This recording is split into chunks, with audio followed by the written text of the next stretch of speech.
2 seconds left. It's going to come down. Favor making a third as he puts up. Bacon up, finds the draw three. Stunning here from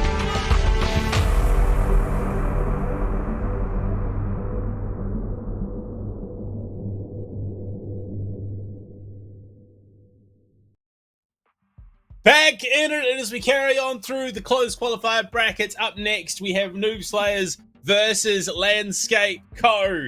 4 Mexican Pro League players +1. I don't know where. I can't quite place the name. I would imagine if he isn't, he's a high-level ranked player that these guys know and want to have playing alongside them. Versus Pengu and the Pengu stack.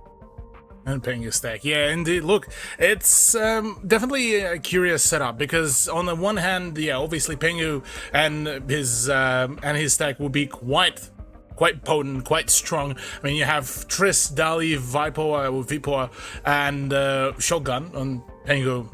On top of it all, on the side of Landscape Co, already the team that we just witnessed finishing up against the in the previous matchup, Ali, Rovi, Hydra, Kalipi, and Cabicon. All of them absolutely cracked, absolutely stunning. Now, the big question for me is going to be how coordinated are Noob Slayers. Obviously, yes, they have, as alluded to before, a cracked set of gunners, but how good is their coordination and communication? Because that will be the big factor here against Landscape Co, who seem to have nailed that middle ground between the solid coordination and strategy, plus the sheer amount of aggression.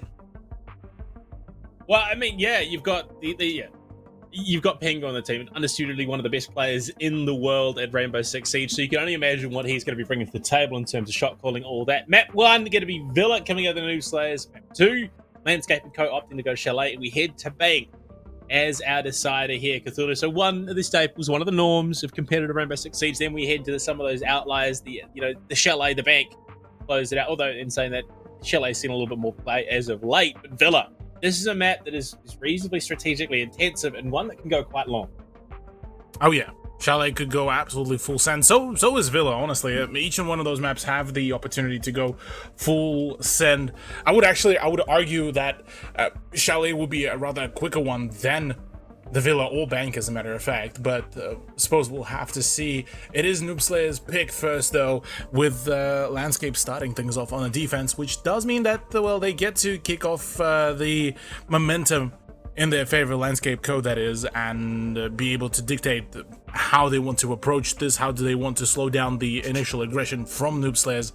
Whereas on the side of Noob Slayers, I'm keen to see some good big flicks and sick plays. That's about it, really. I mean, we saw out of Landscape Co. Very decisive play. Like I said, outmaneuvering and outmatching their opponents in the juices in that last best of 3. Now they're going up against a team who you would have to, I would imagine, is probably slightly less structured, given that they are sort of a throw-together team, playing the qualifiers, looking to see and make happen what they can make happen. Whereas I would imagine, Landscape Co probably play together a little bit more. They're going to be a little bit more structured coming into this. They do have that understanding of how the others work. So coming into this, it's going to be a case of, Noob Slayers trying not to get overwhelmed. And as we head into that operator veto, Cthulhu, do we see any changes? Or are we going to go full distance, 4 from 4, each map having the same operator bands? I wouldn't be surprised, but I would love to see some difference, because obviously for Villa, yes, Flores could be impactful, but comparative to something like Cafe, comparative to something like Chalet, or better yet, Oregon, he brings slightly less of an impact on Villa, albeit we'll see in about a moment. Well, he's still going to be banned out. Landscape Co.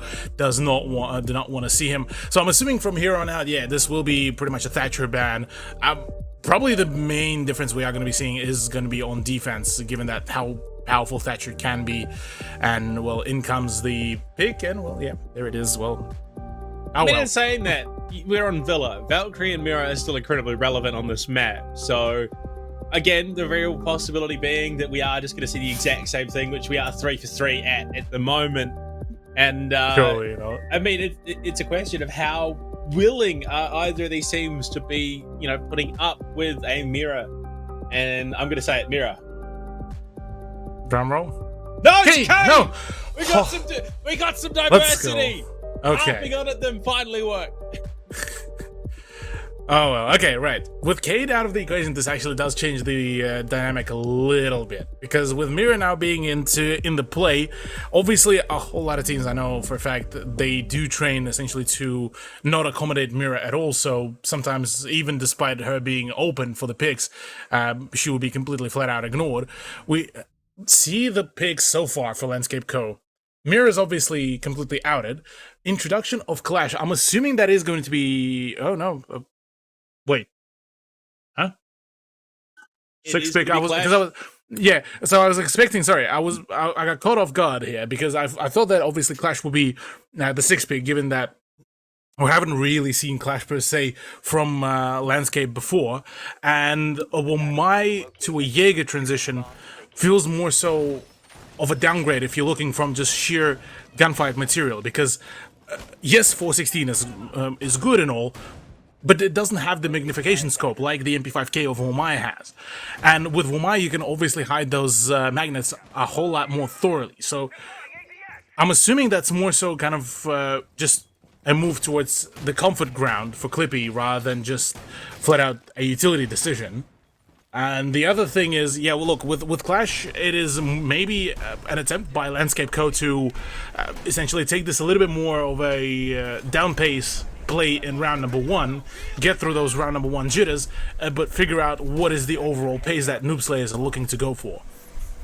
No, I mean, it's a prospect. We haven't even touched on the fact that Pengu is currently in the lobby, which is something that I never imagined that I would, say in my casting career. But I imagine it's probably something similar for Landscape and Co. They probably never really anticipated a world where, a Mexican Pro League player would be versing Pengu, at least not one in the near future anyway.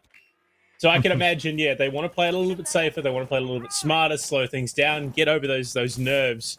And I mean, Capricorn, realizing that it is a clone, the Gemini, is going to be running that shield. And obviously, it allows you to be a little bit more aggressive with your information gathering as well.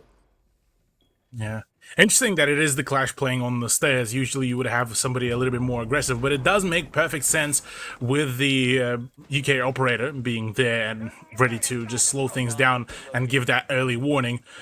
But already a slight slowdown. Trist already tagged up from up above. Hydra knows exactly what to do here, and at the moment, look, the buffs are coming about. The push maybe is happening sometime soon because there's still just under 2 minutes remaining, and, well, Landscape Co. looking to try to do their absolute darn best to just slow things down. Oh no, there's the grenade as well. No, grenade thrown out actually. Thankfully for Shogun, he won't be dying to his own utility. Uh-oh. Capricorn in the Clash looking to delay, and Rovi again with another ripper of a headshot takes out one before going down to Viper. So 4 versus 3, and one of those 4 being a Clash is a pretty unfavorable prospect if you're the Noob Slayers right now. Pengu and Dali reasonably healthy. No more Finker to stem them out, and a minute 15 still on the clock. Pengu's going to slow it down, look to play off the drone information. They want to play this smart. They want to be able to capitalize where they can, and they're not going to be able to do that if they just force on through. Yeah, Viper still on the drone, trying to provide Pengu as much information as possible. Pengu might be going in for the swing, could have the element of surprise, but talking about surprise, Clippy could actually go in for a swing and a quick flank around. Pengu tagged up as well. In comes the peek from Ali as well. Pengu gets one. Can he find another one? No, can't do it. It's Capicom fighting Viper. That's a complete wipe by Landscape Co. as Noob Slayers get slain. Capicom for 2 with the SCS6.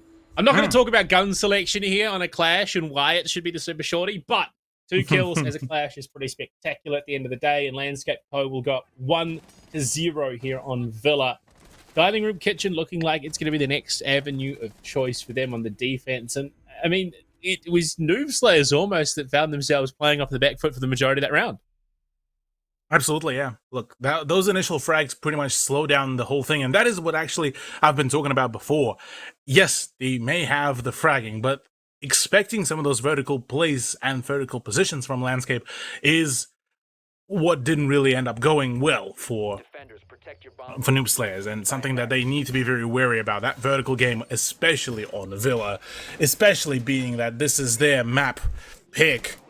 They should be expecting all of those nitty-gritty points, but alas, things didn't really work out. Things didn't really align. First round jitters, well, let's call them for Let's call them that for now. Because we've seen plenty of times. Beginning round goes into one team's hands, and then the rest is just a complete washout by the other. So, quite possibly, Noob Slayers, if they adjust to the pace that Landscape Co. are bringing in, could certainly completely overturn all of that progression, all of that momentum that the Mexican team has managed to acquire so far. I wonder if there's a bit of a turning point off the back of that round as well for Landscape Co. I mean, you're coming in, you're like, shit, that's Pingu on the other team. I should probably be a little bit concerned. And then you take a round like the way they did. At that point, do you feel unleashed a little bit? Do you feel a little bit more confident coming into the saying, you know what, we can take this? I mean, LE11, he's over onto the Vigil right now, looking to be a bit more aggressive. Is that going to be the indicator for them? Do you reckon that they could probably run away with this? Yeah, that could be a big talking point, actually. You are correct, Panda. Initial thinking, I was like, yeah, look, that was a little bit almost too easy. What else can we do here? And it's maybe it's one of those kind of, well, what kind of stuff can we run away with? It seems so far not much, given that Shogun just got the better of Cabicon off the back of a bit of a too cheeky of a peak. But right now, Rovi could be completely isolated, already perhaps a runaway set up for himself, but still wants to keep on contesting. Does spot one, that Shogun down, but not out just yet. Could be refragged rather rapidly as Rovi already opens up the position. This time does decide to get out.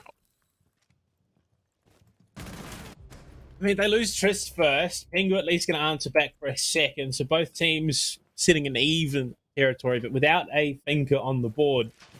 I mean, that's your nano boost that you could have had going to the later stages of the round that would have kept you even, kept you competitive. So just a little bit more chip damage here and there from Landscape Co. is going to be huge. And Shotgun, not going to be the healthiest of players going into the close of this round. We're still 90 seconds left. And, oh, LE11.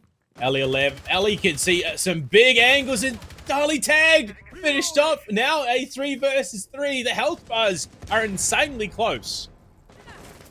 Absolutely, just so much damage being exchanged. It's Kalipi gets the better of Shotgun as well. It's all down to Pengu and Vipower to try to make a play. AK-12 and AK-74 versus the defense. And right now, the time is still in the hands of Noob Slayers. They still have plenty of those, but 2 of the attackers are separated. So those are going to be 2 isolated gunfights. Unfortunately, not spotting out the Vigil.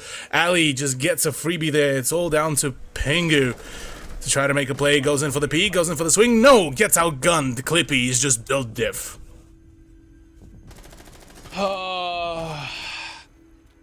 He hits some insane shot. He really does. Lived up to the name, you could say. Yeah, look, Shotgun was low, yes, in that long-range spray through the window, but it was a very tight angle to be hitting, and he still nails it anyway. Landscape Co. up 2-0 here in map number 1 of this best-of-3 series. They are building some serious momentum, and Noob Slayers need to shut that down. Yeah, the momentum is going to be the big talking point here for Noob Slayers, and they need to ensure that Landscape don't get too comfortable in that ground, because this is something that will be very rapidly punished by Landscape Co. if they will be allowed to run away with just the sheer amounts of points. But I am assuming that maybe once we do get to the defense of Noob Slayers, we might be seeing a complete turnaround in the momentum. But again, we'll have to wait for that. For the time being, 2-0 scoreline does indicate that Landscape Co. were so far able to read into all of this rather well, whereas on the side of Pengu's stack, things may be going a little bit more lighthearted, I would imagine, given that, look, given that, Pengu also took a bit of a retirement, now more so playing just for the fun and enjoyment and for streaming. Certainly a few turnarounds could really occur here. No, look, I mean, the deck was always stacked against him. He's a caster, remember? He just can't play the game anymore, so... I mean, the fact that he signed up and played the tournament today with the Noob Slayers might even cost them. He might be jeopardizing their chances. For legal reasons, that's a joke. Pengu's not bad because he's a caster. Because he's a caster, it's just that, everyone says we're bad, and most of us are. Not Pengu though, he's built diff. Yeah, he's not really a caster, he's a content creator, so he gets out that way.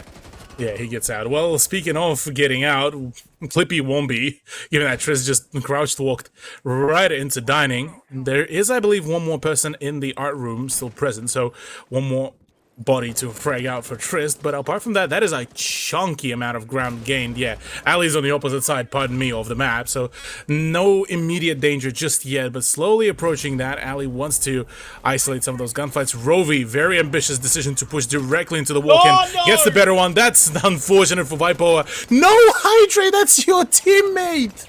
No, and gets fragged out consecutively by Pengu as well. It's all down to Ali. All of a sudden, the roamer is the last man standing, but not for long. Noob Slayers do wrap it all up rather quickly.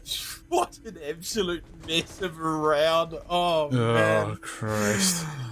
Oh, look, that is the way it goes sometimes in the wonderful world of Siege. Landscape Code dropped their third. Noob Slayers are finally on the board. Rather unfortunate manner as well, the way how they dropped that round.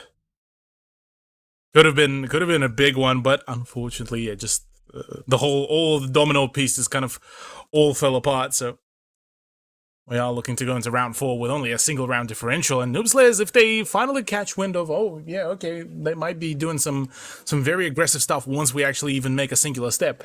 We could make a huge play of that. Good bait. Possibly a bait, who knows, by Landscape Co, bringing in initially a mirror, but then 6 picking onto the Clash, which means way less of those positions to expose themselves with those popped mirror windows since the fact that Vipo switched from the Nomad to the Twitch to possibly hope to get rid of those mirror windows. So we'll see what could come out of that. Apart from that, look, honestly, I'd say it's an upgrade in the guns department. From AK-74 to the F2, I rate that. I'll take that. I mean, but again, it's that blank watch that is now no longer there. You're going to have to rely more on the gun skill, which, I mean, yeah, the F2, it's a great gun, but air jabs in some of these situations, especially on a map like Villa, invaluable in what it offers to the team. And Rovi prepping that classical window, maybe looking to make something happen, is going to get the ping. Shotgun is out there. I mean, it's a very ambitious jump out in the air. He's gonna rotate back, put his utility down, and say, before I do anything dumb, better make sure I'm as efficient as possible. Absolutely. Ready a few of the utilities and Gun 6s start coming about. We're looking to try to make a few openers, and so we will be. Trist. Phenomenal grenade onto Rovi. That is a big frag out of the equation. Fully read into where that position previously was. Another grenade comes about that tags Hydra just enough to force him out of the equation, but that does open up yet another position for him to watch out for. And right now, that frag grenade gameplay that is coming out from Noob Slayers certainly is a perfect adjustment comparative to what we've seen in the first round from them. I mean, effectively, it's a 5 versus a 3.5, and this is a talking point that I discuss quite often about, you know, it's a clash, but that half is a moving wall and can be incredibly hard to deal with if there's a lack of coordination. So Landscape Co. by no means out of this, just because one of those players, well, now with Ali going down as well, that's where things get a little bit harder unless they can get the pick up and get him back in the equation, which he won't be able to as Dali does find the angle. Numbers dwindling, things slowly coming apart for Landscape. Yeah, it took a moment for Noob Slayers to figure out what's the play, but certainly the 2-time World Championship experience certainly comes into play here. Pengu does call it out, I would imagine, quite well, or rather the rest of the team doing a phenomenal job as well, adjusting to all of that. And, well, there is a bit of a buyback from Landscape Co., but a very thorough push, a very confident push. No, what is happening? Shotgun does manage to get the better of it, but now it's between Capicon and Clippy to try to make a play, make it a 2v2. Pengu does go down. It's all down to Shotgun and Trist. And Clippy has a great angle. Oh my god. Catches Shotgun on the side, and now it is Trist alone.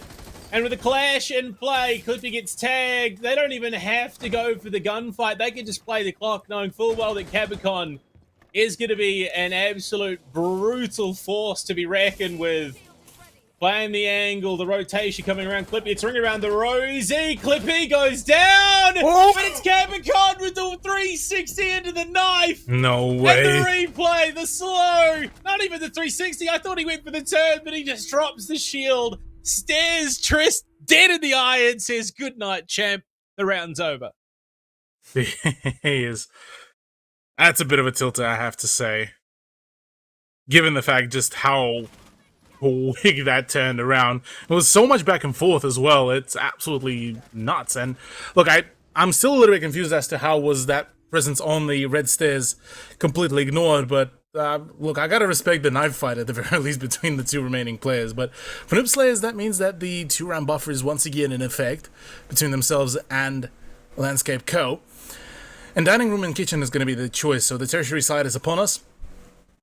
We are looking to have a look once again how will Landscape Co be able to perform here. They managed to show us a solid dining defense before, but can they do it again? That is a whole different thing. And this time, whereas before, for the Landscape Co, it was more so just keep up that pressure, keep up that momentum. Here, it's about to just how much can you tweak your setups, your strategies to still be unpredictable, still be very difficult to read into, because Noob Slayers already managed to demonstrate to us they can read into some of those repeating patterns really, really well, and they able to emphasize of that quite good. And even on the solo skill level, a whole lot of those players from Noob Slayers just can absolutely perform. Yeah, looking at the scorelines as well, it's just all looking nice and steady.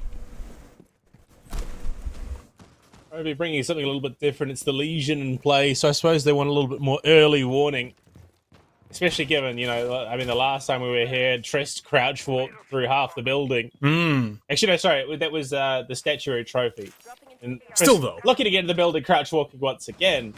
But these goo mines are definitely going to slow things down, especially with Roby playing down towards the library and Loud. Absolutely. Could be quite a dangerous play for Rovi.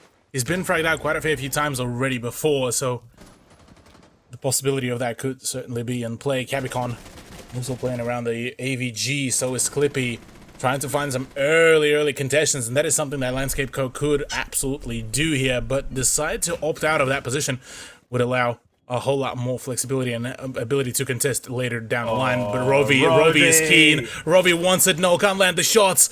Can he find the down at least? No does get the better of way. Shotgun, but gets traded out instantaneously. But the damage has been dealt. That is the Iana gone. We're also only sort of a minute 15 in the round, and there are 5 drones collectively remaining for Noob Slayers.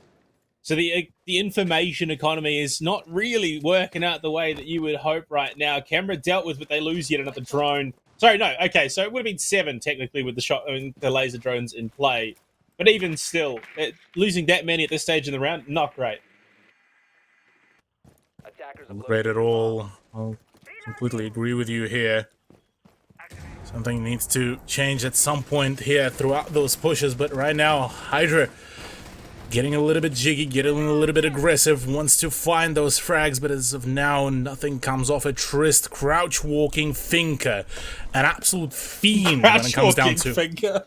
a crouch walking Finker. I never thought that I would actually say this. That's like, you know, if Siege ever made like horror novels, like Crouch Walking Finker. That's the name of the first one. It has to be. Unfortunately, not quite as sneaky as Trist would have liked. Exposed there by the Banshee, but Ellie. Did In Ellie the hear it? bathroom, should have that info. Oh no. Turns! And unfortunately cannot get the burn. Nano boost comes through. Tristan wasn't even boosted there. Another drone down. Oh my lord, Cabicon, that was Cabby. ambitious. And Vipole with the F2.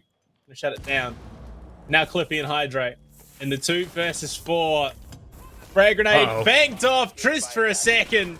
And can they find any more Hydra in trouble? It is Noob Slayers shutting down the round quite convincingly as they get themselves a second.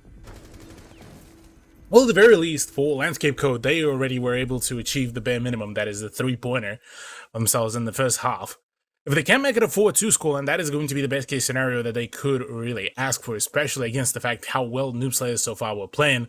But I do have to say, those 2 deaths for Ali and I believe it was Cabicon, genuinely unnecessary. Well, yeah, okay. For Ali, it was almost inevitable, given that unfortunately the shots didn't land. It just didn't go down. Cabby could have really just played a little bit more passively for a brief moment longer, because that kind of an ambitious swing pretty much exposed his whole body, which pretty much didn't really leave a whole lot of chances for himself. So rather a bit of a unfortunate turnout, and from there on it kind of all collapsed. Clippy just got fragged out, and yeah, from there on it all kind of was just like a house of cards just falling apart. Whereas on the side of Noob Slayers, look, they just waited for the perfect opportunity, capitalized on it, and the rest is history, really. Trist, I'm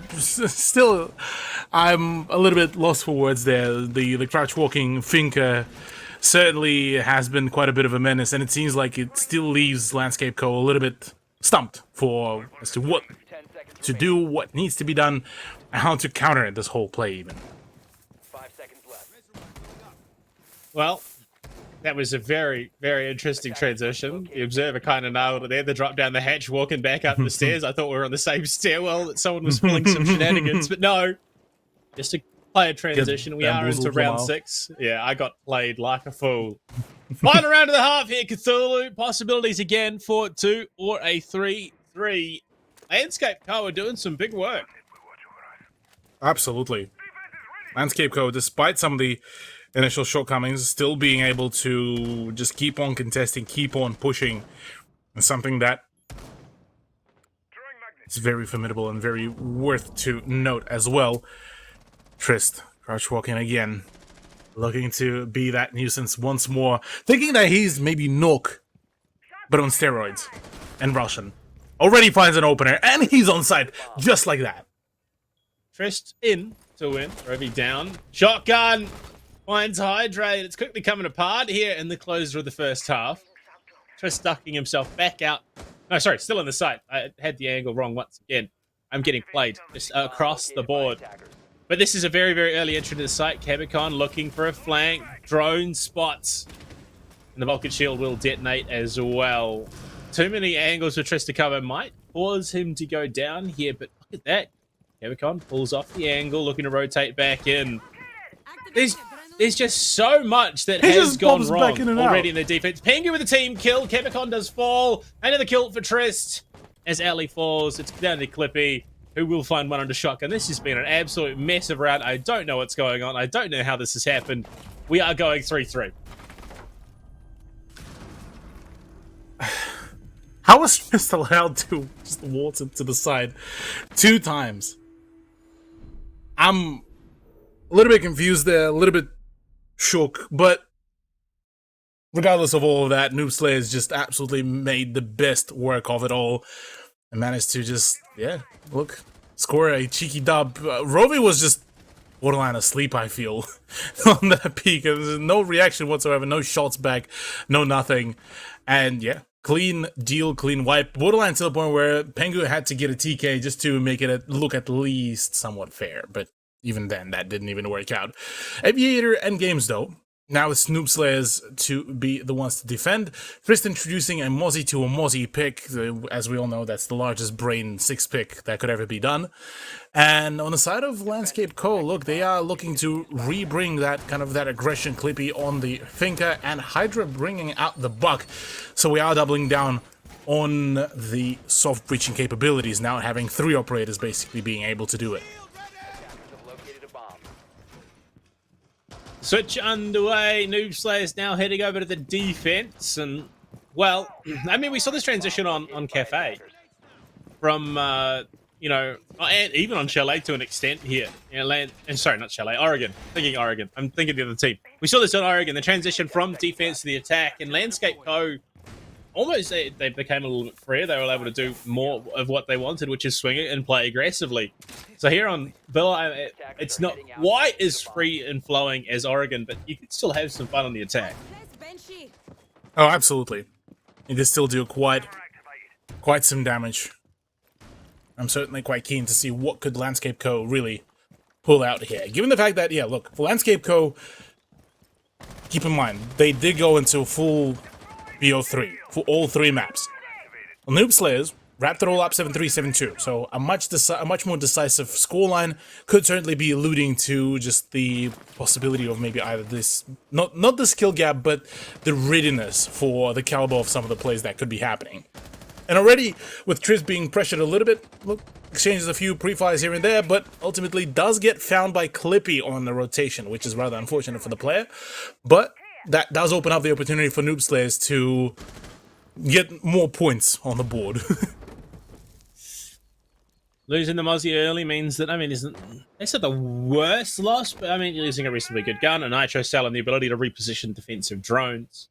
Not the end of the day, nor will it ever be the end of the day, but Trez, who is the frag leader for Noob Slayers, is losing that is rough, as well as Dali as well. Hydrate. Someone just walking on through China, finding the head. It seems to be a significant lack of defensive awareness that is plaguing both these teams.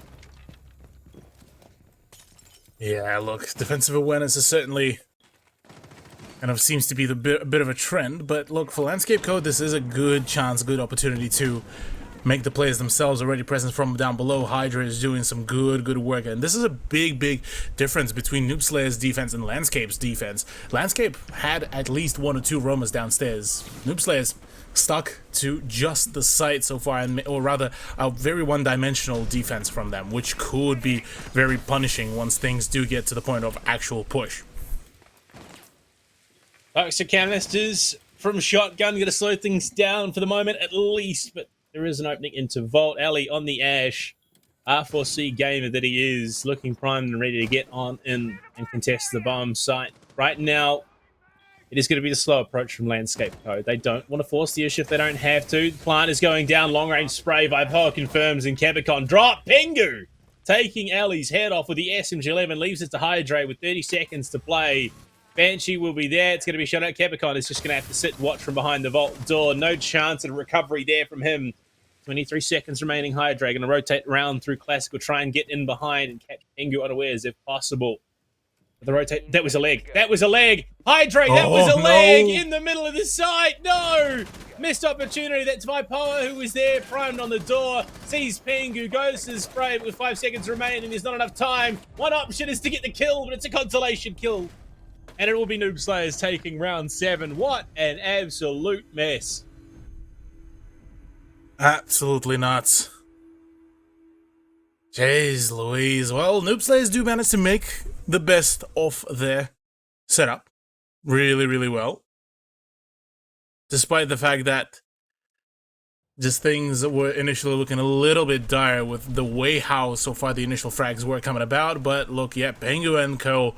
ended up just doing the best, and playing for the time certainly worked out really well. So now, with Noob Slayers being the ones in the lead, this does mean that, look, some certain future possibilities could be a bit more dire for them. Hydra, unfortunately, missing out on that opportunity pretty much meant that, well, that was a bit of a GG moment out there. So, curious what could be done further down the line. Landscape Co. still has the opportunity to bring this back to a draw and try to push from there on, but it is going to be pretty much neck and neck kind of deal. The crack's starting to show a little bit for Landscape Co. I mean, they had the setup, they had the positioning in that last round, but they just weren't able to convert because Noob Slayers got a bit aggressive on them, bounced a couple of kills, and it just fell apart from there. So maybe slowing it down is the play here for Landscape Co. We've seen, I mean, especially in that Oregon matchup and already so far in this match, it has been a very aggressive bat. Things are kicking off at around the, minute 15 mark rather than sort of that 30-second mark. So maybe if they just slow it down, played a bit more of the info, they might be able to make it work. Maybe. We'll have to wait and see if this will work out really here, especially for Landscape Co. Clippy already on the position, ready to cut off some of the rotations, hoping that Trist would essentially walk into the same position. But as of now, is a much more paced down player, much more paced down defense as well. Once again, not a whole lot of downstairs run.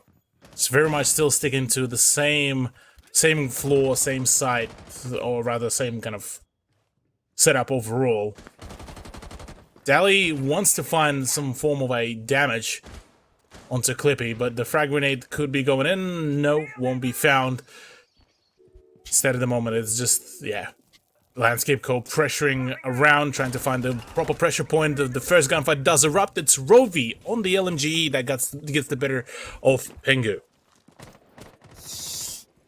Nuke down, no SMG11, no shotgun, no nitro cell, Kevicon, the answer, and that is the hard breach removed from Landscape Co. And they're now alternative being Hydra with the 2 secondary hard breach gadgets, and shotgun looking to contest that Astro window, knowing that Clippy is there. They're trying to prep and get themselves through. Frag grenade tossed towards Statuary, but it's just to find the follow-up before he himself goes down. Ellie for 2. The spray transfer is good. The nano boost still in play, and Hydra below looking to open up some vert angles and allow Landscape Co. to carry on this march of dominance, with it being now down to Shaggy and Dali to hold on. It's not Shaggy, Shotgun.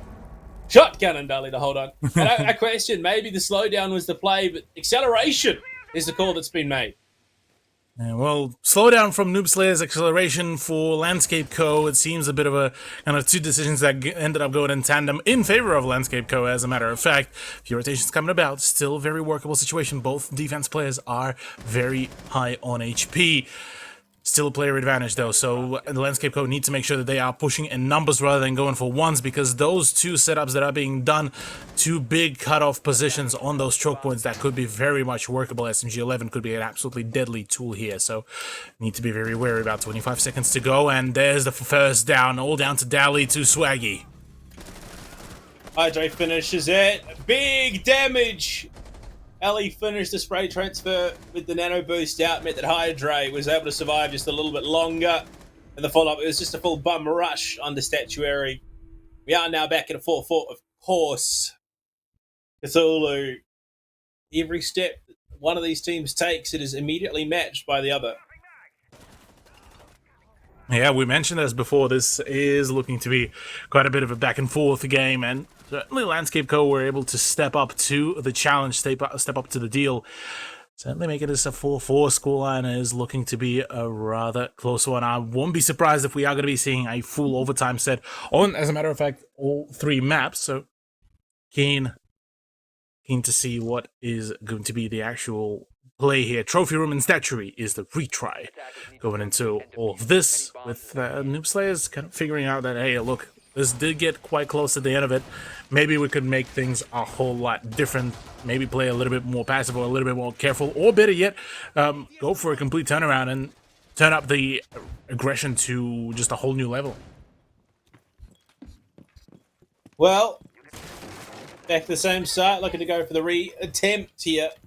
And Rovi bringing out the Twitch, looking to play that F2 Fiend once again. We've already seen how impactful these drones are. The shock drone, the laser drone, whatever you want to call them. Twitch drones.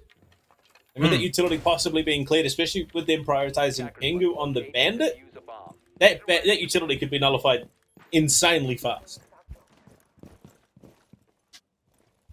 100%. Well, now it's a bit of a quiet one, bit of a calm before the storm, as both of the teams will be setting up. Rovi back on that staple Twitch, looking to do some damage. Oh, get spotted. That was a solid drone parkour though, but Pengu was very much expecting that, knowing full well that could be a big play here. Waited till the last moment to put the Bandit batteries down. One more Twitch drone still there in play for Rovi, so theoretically if he decides to do just about a similar thing, he could certainly perform it, but as of now there's way bigger things to really worry about, and namely Trist. He's been an absolute just menace. Clippy below with the frag grenades there. Hydra as well with the skeleton key. Drone caught, and Pengu stares forlornly as all his batteries are gone, as is most of his health. That is truly unfortunate. Hydre gets the drop on Trist, who catapulted sideways, broke his ankle so badly he fell down the stairs there. And again, the primary fragger following it up, taking down Shotgun on the smoke. 2 key picks very early on for Landscape Co. So much damage being dealt with Pengu as well, very low on HP. It is once again looking like a bit of a dire situation. Landscape Co. figuring out their opponents bit by bit. Once again, Rovi on the case, just ridding the defense of all the last bits and pieces of the utilities, spotting out some more positions. The info is absolutely tremendous. And with Clippy being able to pick up a frag, that is big. And Hydre is still able to keep up, only now of being fragged out. But it's all Clippy. It's all those Finker boosts. Landscape Co. back into the lead. Out maneuvering and outplaying the game plan once again. Unfortunately, that's 2 in a row going the way of Landscape Co. If they find one more, that is map points. Noob Slayers, look, it just feels like they don't have the fluidity to keep up. Yeah, that's going to be a big talking point for both of us here, Panda. With we've been talking about how fluid Landscape were before, and now going into all of this, there is a possibility that they could keep up that fluidity despite their opponents being slightly over higher caliber, possibly, or at least a few of them. And it just seems like they're just not really phased by all of this. So, looking at round number 10, this will be the big decisive one. If we do go into a draw, we are 110% seeing an OT. No way one of the teams gets to go into a full streak yet again after breaking this kind of momentum from Landscape. If Landscape do manage to get the match point here, I am quite confident that we are going to be seeing a regulation win here for Landscape Co. At least on Villa. Well,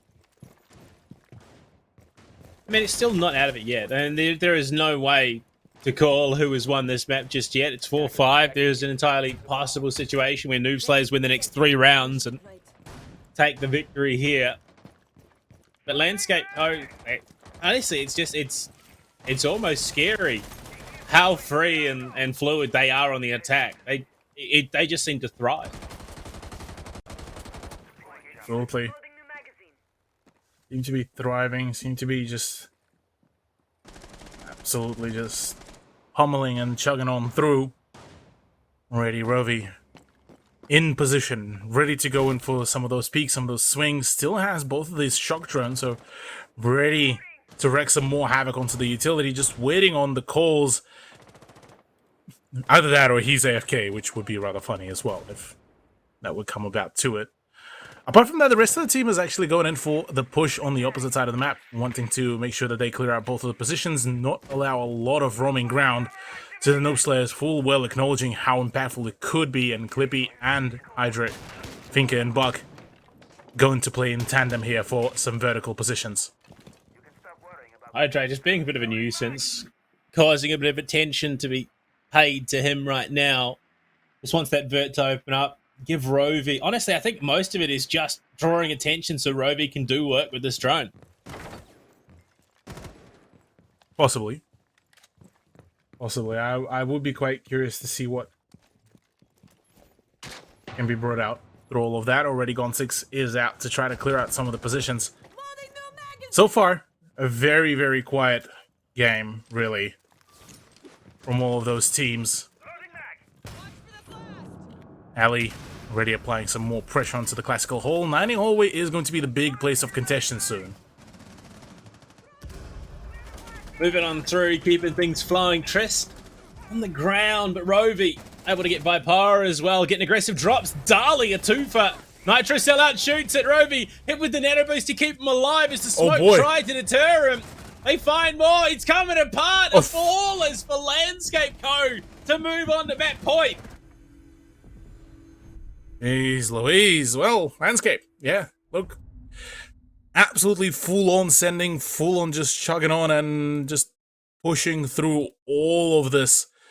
It's looking absolutely dominating from them. No way, no chance being given, really, to Pengu's stack, aka Noob Slayers, to fight any kind of redemption. We were thinking that the defense will be much better for Noob Slayers, but as it turns out, Landscape Co. are just too big of a force to really be dealing with. So dining room and kitchen is going to be the last chance for Noob Slayers to really bring anything out. And Trist, very clever decision to bring in the Pulse, going for the vertical play with the C4s as well as that. We do see finally the pick of a Thunderbird to try to compensate for some of those early health losses, to come back, to get the heals back up, rejuvenate, and then go back into the right on the front line. Bomb located by attackers.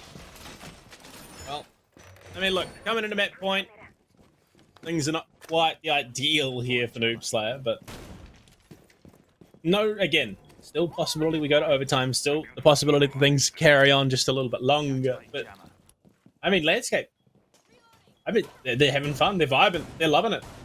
10 seconds insertion. Absolutely, yeah, they vibing is probably the best way to really describe it all. Very clean game so far from them, despite some of the initial shortcomings through some of the rounds. They're just doing absolutely phenomenal work here. Pango will be doing the final reinforcements. Landscape Co. Look, I do want to say this. Yes, Hydra is being big. Yes, Clippy's been a huge enabler. Seeing Rovi, though, just adds more salt to the injury here, I do have to say. With the Twitchtrons, it's just pain, just in cubic format now at this point. Just though, getting a bit of early information thanks to that cardiac sensor, trying to, I mean, feed that through to the team so they can make plays off it. Unfortunately, just because they have information doesn't mean they can make it work. But hopefully, you know, pairing it with the number of cameras that we've got, given that there's an evil eye in the field. And I have to say, big fan of shotgun in the ACS12 play.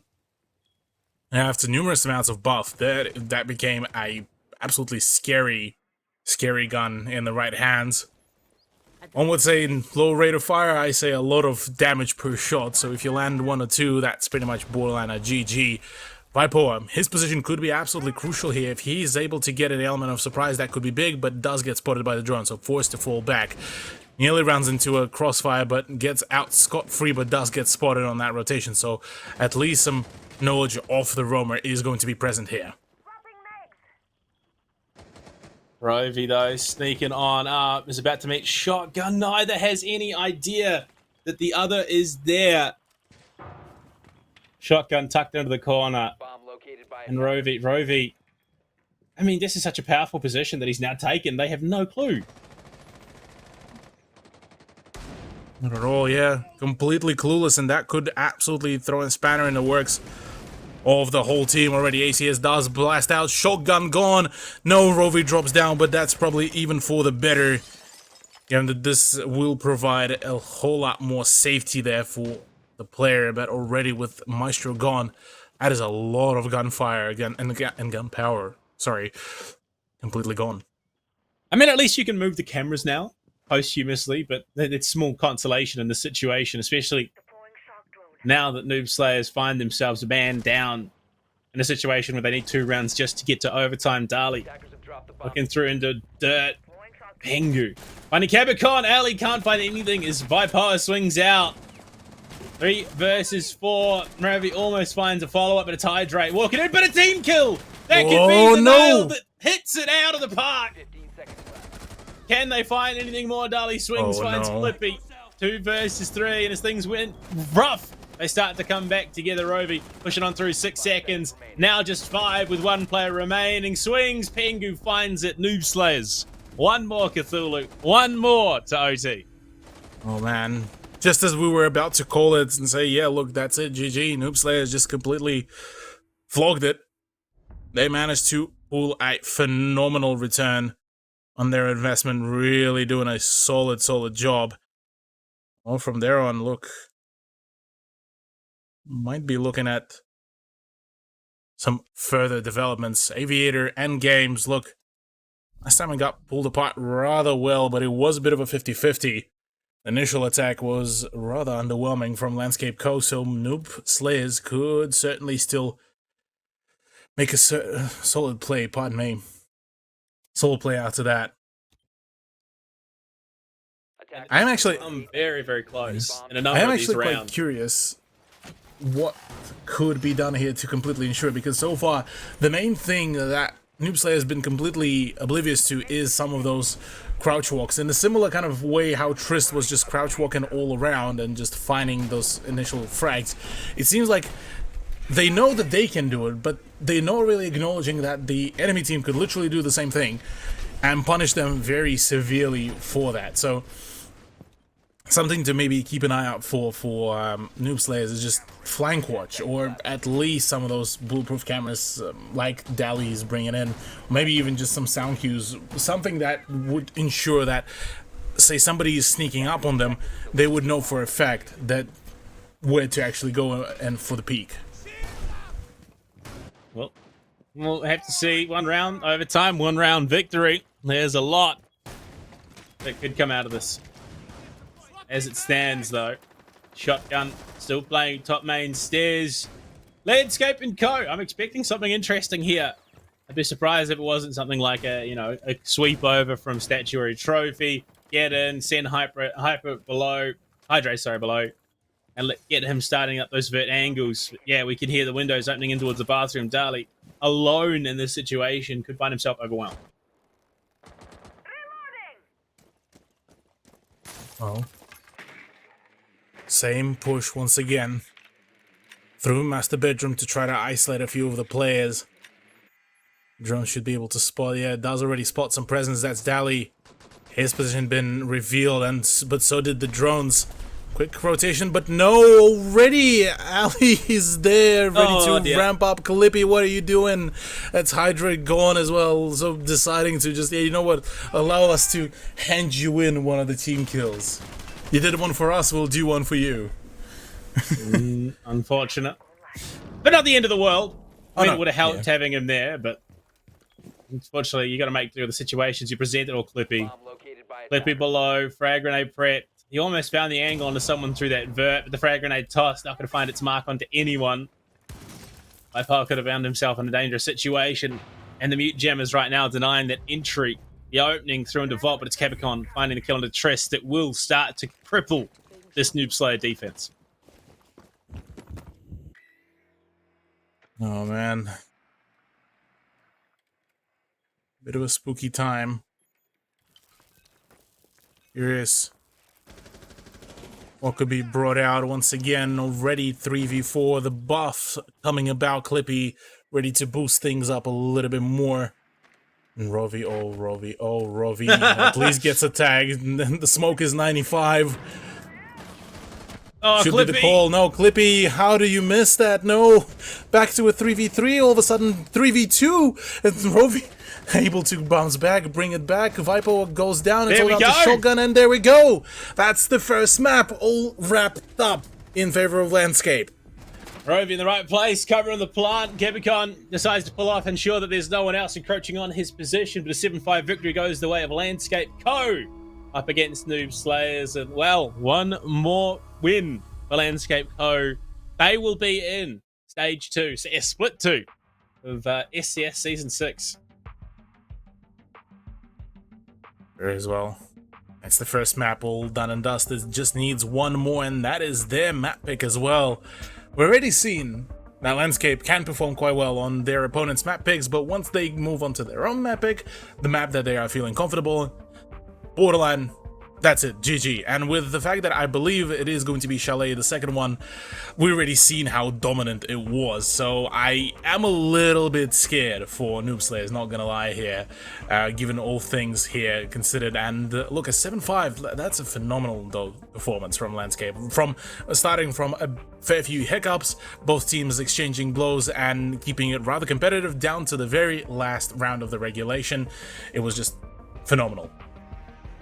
I mean, you mentioned we're going to Chalet, and speaking of Chalet, cold places, if you want to experience something spectacular like the Mavix gaming chair, exclusive gaming chair partner of NerdStreet Game as a logo host. All Mavic gaming chairs feature the Feature 9 functions of critical ergonomics to support gamers everywhere. You can get yours today for as little as $24.69 a month using code NSG55 as well. You can save yourself $55. Shop at mavics.com /NerdStreet Gamers. Now, I did say, the speaking of cold places, Mavics gaming chairs, you can kit yours out for an additional cost with an air conditioning unit. So, if you're in the middle of summer, it's sweltering hot, like it is here in New Zealand. Cthulhu and I are both melting at the moment. You can't quite tell, but we are. So, a Mavic chair with an air conditioning unit would be absolutely phenomenal right now. At the moment, I've just got to sit I've got to settle my biggest fan here, supporting me in the background. Otherwise, though, look, Cthulhu, we head to Chalet next. It is going to be the decider whether or not we go to our third map or whether we close things out in Landscape Co, make it into Split 2. But until then, we are going to start to a break. When we come back, we'll get ready to dive on into map 2 and see just how this whole thing closes out. B3, make that a 1v2. 2 seconds left. It's going to come down. Favor making a third as he looks up. Make it up. He finds the drop. Three. Stunning here from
Welcome to the NerdStreet Winter Championships, featuring SCS6, a yearly open tournament series hosting the best players and teams North America has to offer, culminating in a community favorite, the Pro-Am. So let's discuss format.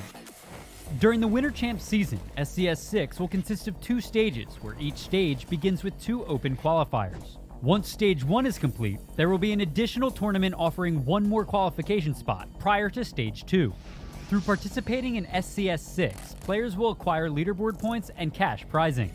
The winning teams from Stage 1 and 2, as well as the additional tournament, will qualify for the Pro-Am. The top 2 teams from the leaderboard will also qualify.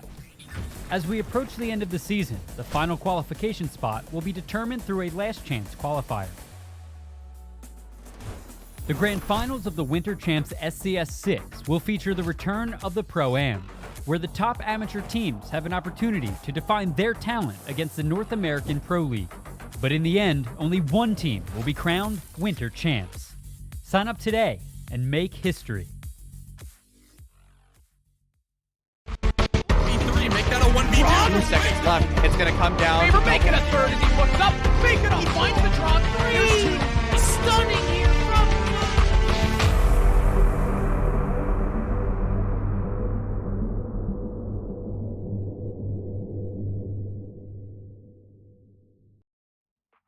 Cthulhu, it's getting hot, it's getting heavy here, things are really warming up. So much so, I went to the fridge, I raided, I've got a nice cool jug of water sitting next to me. I might be chugging it throughout the match. But right now, Noob Slayers are 1 map away from being knocked out of the qualifier. Landscape Co. 4 Mexican Pro League players, plus 1 who might be, who may not be, we don't know.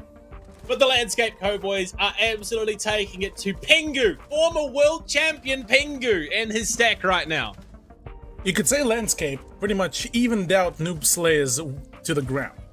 with their work. A 7-5 victory on Villa pretty much secured that. Landscape Co going into their own map pick are going to be feeling rather confident, and yeah, you can see some of those highlights are just rather outrageous, and some of those plays that were performed, look, it was borderline at this point, just a game of who can commit less of the mistakes really, and look, at the end of the day, it was Landscape Co that were just a step ahead on a fair few of those rounds, and look, yeah, victorious. Not to completely discredit Noob Slayers, they managed to bring in the heat to the absolute maximum. We did see full regulation of the rounds and were just a smidge away from overtime as well. So going into this one, I'm expecting just about a similar performance, albeit Landscape already shown on their own map picks, like Chalet, they are a force to be reckoned with.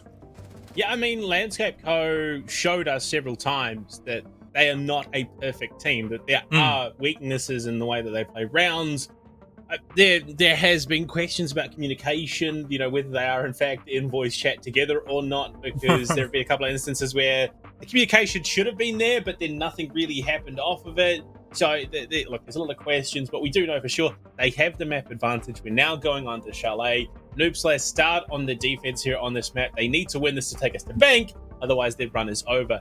And look, Mexican Pro League, better than World Championship? Who knows? We're answering that here in this best of 3.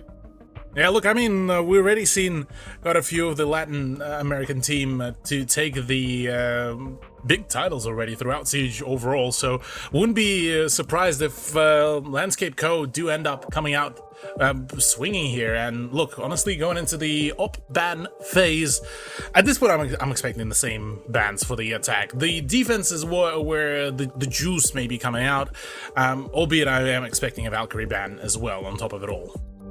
Well, we got our first ban coming through, of course, and it is a look. Are we that surprised at all? No, we are currently 5 for 5. That's your bans. Now we go into the follow up. It is going to be drum roll. I mean, imagine Flores. Yeah, look, There we go. So far, Saber taking bans. I do have to say this. I just got an email.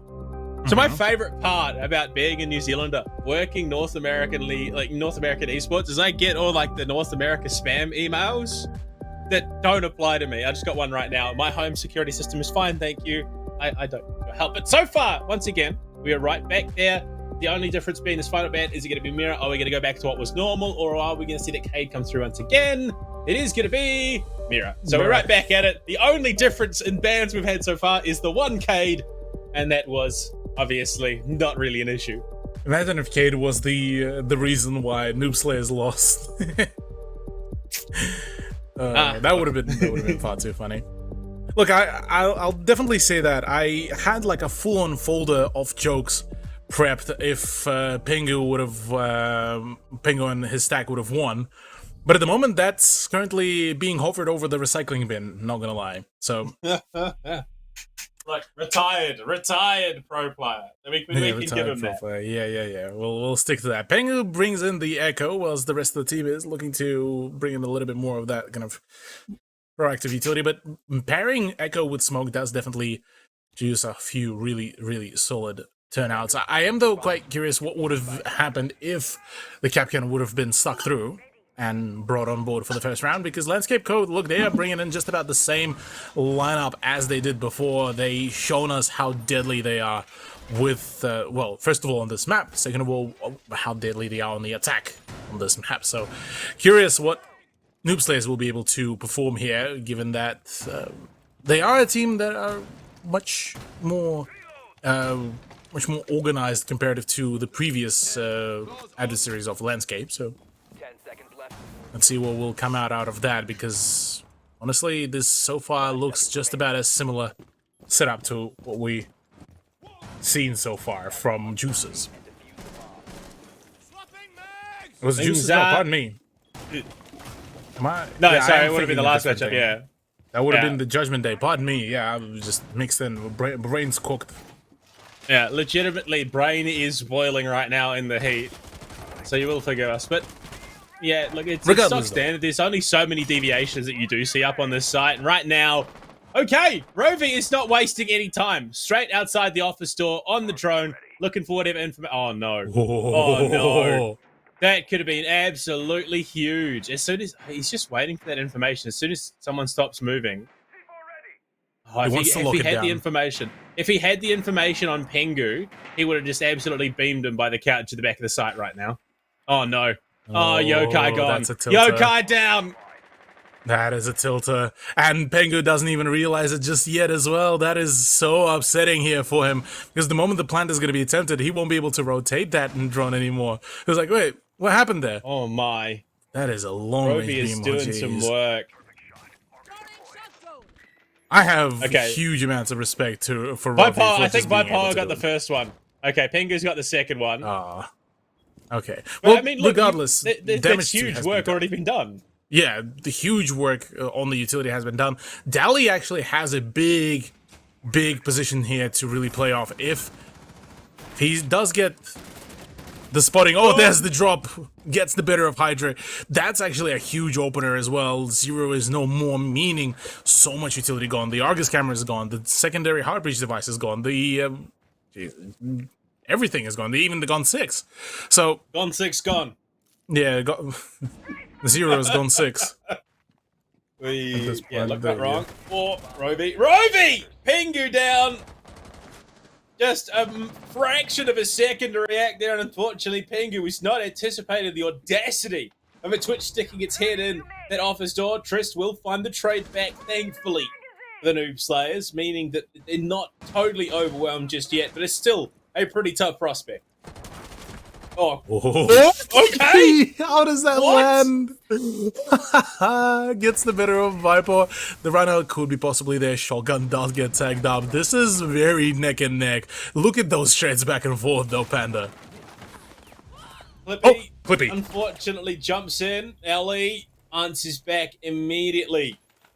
1 versus 1. The if only he diffuser knew. well and truly out of reach. Dali! He's being sprayed. He's running like hell. 15 seconds left, and Ellie is going to go try and get that plant down, having secured the diffuser. But hot on his tail, it's Dali looking for the angle, looking for anything. Diffuser going to be stuck out, meaning the 1v1 in the post plant is going to come into play. The swing, where does it go? It is going to be a big play, but Ellie, what are you doing? Wow. Swinging is a sneaky snake. The defuse comes through, and Noob Slayers will take round 1 at Chalet.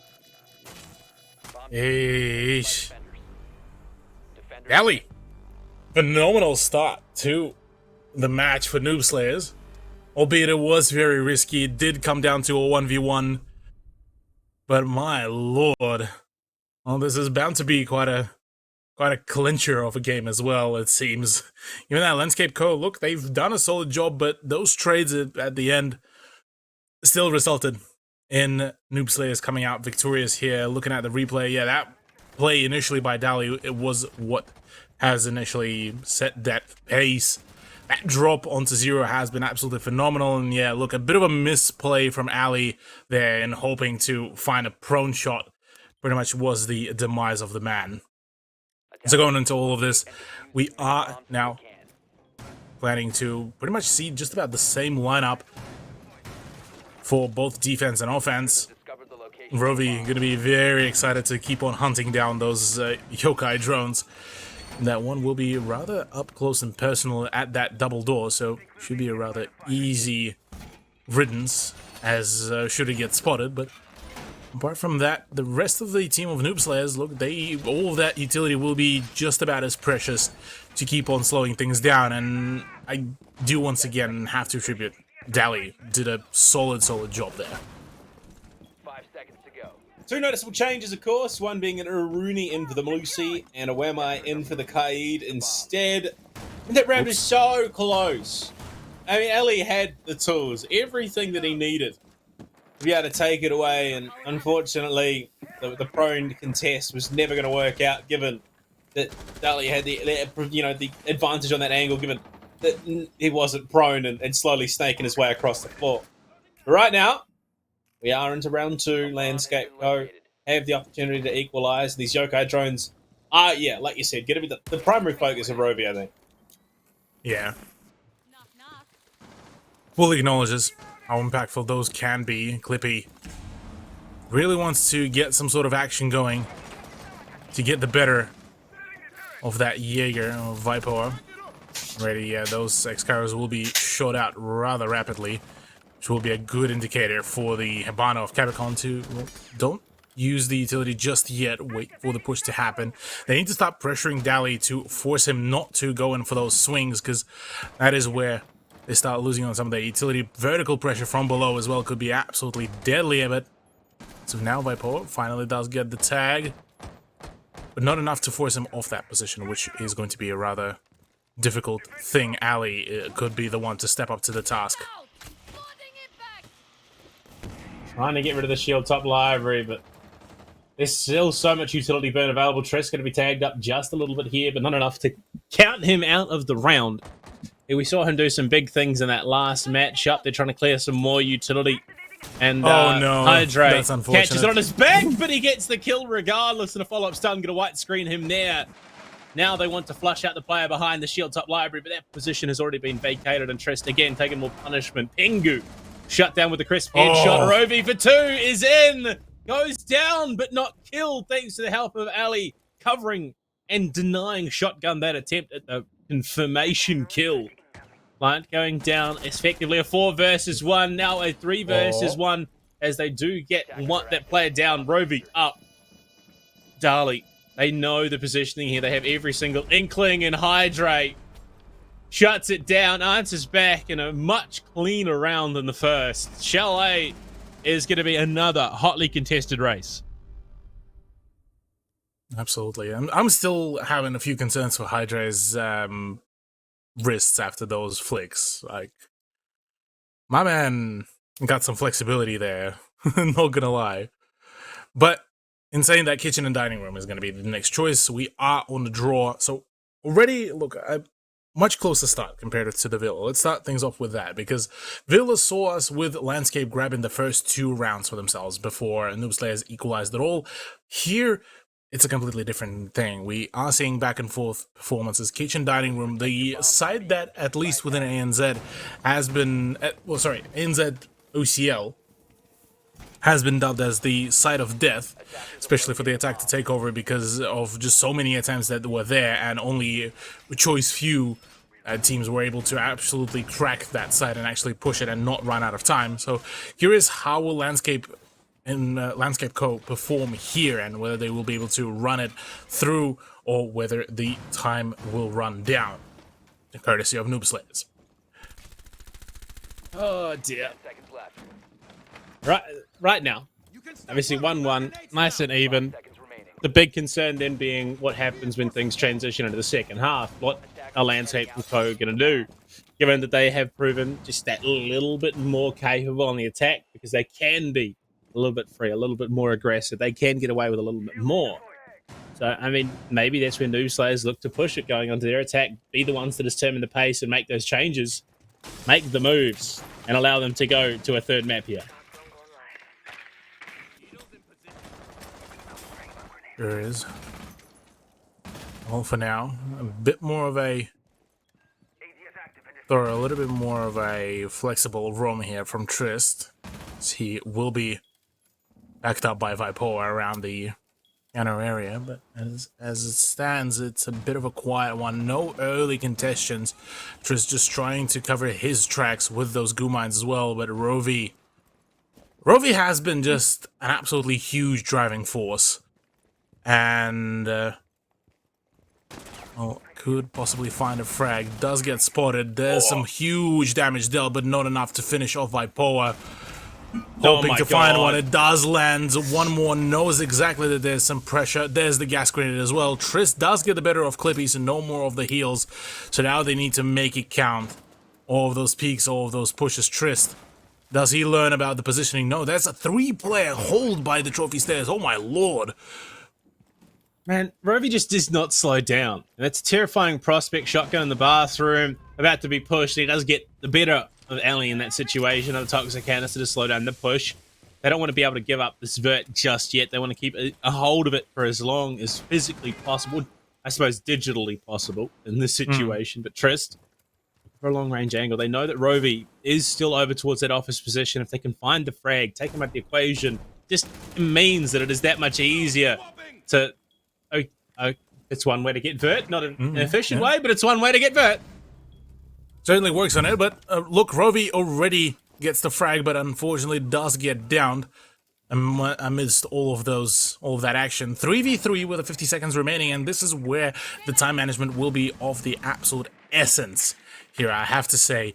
And this is where Noob Slayers could really make a big emphasis so far. Not a single player from the attack is pressuring the ground floor, which will bite back very quickly against Landscape, and something that needs to be cautiously executed here. Spotted Pengu forced out of the position. That's a jump in. Hydra picks apart. Hydra for double. It's all down to Shotgun, though. He can still drain it all out. Rovi is low. Hydra is the only tangible actual big player to actually play, and the diffuser has been dropped as well. Shotgun for Shotgun. That's one. That's two. That's a win for Noob Slayers. It's in the name. They had no clue, but the coordination looked so good. At a Landscape Co, you would have thought that they were going to be the ones to pick it up, but no. Grouping is such a detriment to a game like Rainbow Six Siege. Shotgun does shotgun things, wins the round. Noob Slayers take the lead. Local name under the name Shotgun. Shotgun's two people in a very rapid succession. No, honestly, that was just a solid performance. And this is the thing that I was talking about, the time management and the fact that they didn't escort the diffuser carrier, just all ended up compounding, despite all the best efforts of Hydra, despite all the efforts of pushing, despite all the Rovi's efforts before. It's just all was unfortunately for them in vain. Very fortunate though for Noob Slayers that Shotgun was able to just play his position, not over aggress, and just play for picks, and that is exactly what was required of him. This is exactly what was needed, and so it worked.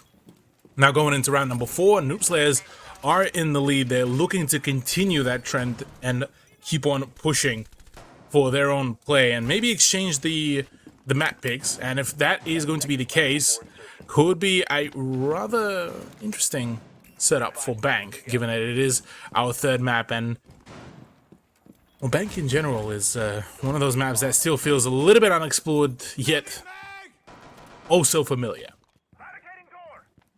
Well, things are underway here in the 4th round. We see Triss bringing out the L, looking to maybe get a bit aggressive with that Scorpion Evo.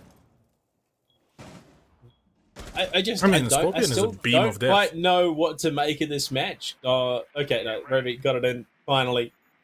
But they knew it. They read it. Rovi, you're getting predictable.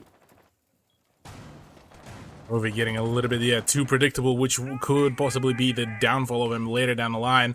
Noob Slayer is fully reading into all of this, but thankfully Rovi still has the second twist drone, so he was still able to wreak some havoc, but still looked a little bit dire there, a little bit dicey. There's the C4s coming about. Dally already bails out, so at the moment it's a bit of a kind of a game of cat and mouse almost. As funny as it seems. Looking for the info, looking to find what they can. Dali, tagged heavy. Down in the basement, they're hunting for him. Don't want to let him deny anything whatsoever. Rovi. I mean, Rovi's been such a nuisance. Whether it's gunplay, whether it's utility, or does he have any idea? He seems to. He seems to have the information that Bipo is there. And it is a bit of a standoff right now. Not the traditional Mexican standoff, but a standoff nonetheless. So looking to do some more damage. Triss is the one to open up. No, Dally can't really outgun Hydra as well. Oh, but no. Ali does get the better of Vipo. No, that's the Claymore as well. So unfortunate, but still in the play. Still could be done. Triss taps away at Cabicon, makes it a 3v3, just absolutely pushing his team, forcing them to take the dubs, no matter how they want it. Rovi pushing up Solarium, deals with the camera alley, shut down by Triss, who's on a 3 for the round. Hydra on the office door, they have no idea Rovi's getting as deep as he is. Pengu shuts down Hydra, it's Rovi in a 1 versus 3, he's going to have the back of Triss. Trigger discipline there for a moment. Gets the kill. The down! Shotgun pushes through, presenting another 1v1. It's Pengu versus Rovi, and Rovi knows! He's got the time, too, to make it all happen. The reload, the utility. He's going to jiggle. He's going to spray Rovi! What a round for him! What a play, what a gamer. 1v3, just like that, completely demolishes noob slayers like this, back to a 2-2 scoreline in a much different way than we so grown accustomed to, but my goodness, what a phenomenal turnout there for the landscape players. And look, Master Bedroom in Office is going to be a retry. Noob Slayers obviously realizing how close it was to them winning, and Triss is probably feeling a little bit tilted from all of this, given just how much effort was put into that last round and only got forfeited at the end of it. Rovi, though, such a phenomenal play and such a huge flick as well. Just played like... read like a book, played like a fiddle. I could carry on that rhyme, but I may not be allowed to cast ever again, so I'm going to leave it there. Right now, 2 versus 2. A very messy best of 3 so far. I mean, it's not been like clean, decisive play like you would expect from a Tier 1 team, given that it's fractured Tier 1 units out of Mexico and a pug stack for Pengu. You can understand why things are happening the way they are, but the individual effort both teams are putting in is kind of massive. Absolutely, yeah. The effort has been just huge. Huge, and honestly, can't discredit either of the teams, no matter what is the end outcome. Just so far, they've been showing us some phenomenal Siege gameplay, no matter what. And we're going into all of this. Look, we are going to be looking to see if which team will be able to go into the lead with all of this. Who will be able to claim that 3rd point for quote-unquote the bare minimum requirement for the first half. And look, for Landscape Co, they would want to keep up this momentum. They managed to just recently get themselves back into the play, put this back into the draw, albeit off the back of Rovi's clutch, which something that they should be very mindful about. But with Ali gone like this, ay. Not something that you would want to see here, at least for the beginning of Landscape Co's round. I mean, Rovi has to be the talking point. Because last time he just walked up Solarium stairs by himself and clutched up a 1 versus 3. So, if you're Noob Slayers, you don't want him to do that again. So hopefully there is some sort of resistance that is being set up right now. Absolutely. Well, see what kind of return Landscape will be able to pull off, or whether it will be a colossal washout by Noob Slayers and being able to shut things down real quick. Early time drain is always good, and at the moment it's a bit of a one-dimensional push. Well, understandably so, nobody is actually roaming downstairs, so Hydra is going to try to do what Rovi usually ends up having to do. So with Clippy on the pressure as well, just outside of Piano, he could do quite a solid amount of work, but Rovi's waiting very, very patiently to find himself possibility for a frag, and could possibly just absolutely shut down Shotgun. Oh boy, so close. If only one of them knew. Hindsight is 2020, and well, you know, it's even better. Player outlines when you're spectating. If you're a player, no, not so good. You should probably be banned. But right now, players on either side, Rovi just waiting. Oh my lord, if he just sprayed through right now, that's a kill. Pengu falls. Cabicon finds it, the jump in! He had a clue, and it paid out for him. Coming up, Solarium! Oh my god, Rovi is just built different! He will finally be finished up, but who cares? It's too little too late. The plant is going down. Trist goes to the swing, can't find the kill. 3 versus 1 now, 3 versus 0. Landscape ramping it up here. Hey, the moment I thought that this is where Landscape fall through. No way at all. Rovi is just so good right now, and he's absolutely plowing through that competition no matter what, no matter who. Don't care. Well, he probably didn't ask either about their opinions as well. A 10-pointer already. Double digits at the conclusion of round 5 is an absolutely phenomenal turnout. And yeah, look, not a whole lot of response from Noob Slayers apart from Triss's attempts at just carrying the team, but even then, it all ends up being in vain, unfortunately.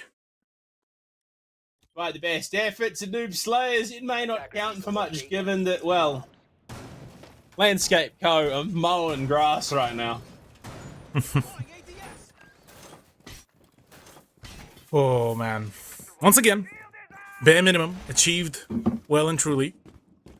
Very well done there by the team on the attack, whereas on the side of Noob Slayers, they still get the ability to push this into a draw by the conclusion of the first half. But this does beg for a question, though. If we are even going to be seeing a bank. Reverse drop shot. Let's go. Yeah, go on. I'd pay Yeah, to go see on. it. Wait, so a reverse drop shot, would that be an Oryx through the hatch, or...? Yeah. Well, technically, you could also name, like, when you get out from prone onto the standing and whilst standing up, you could get True, the yeah. shoot and the shot, and that could be technically a reverse drop shot. But yeah, That's going to be the next Rainbow Six operator. It's like an aggressive Christ. push-up going from prone to standing in a second. prosthetic limbs just raises himself up whilst still fully ADS. Yeah, it's a Rooney, but both arms are robotic. Today in horrible operator takes by casters. Welcome.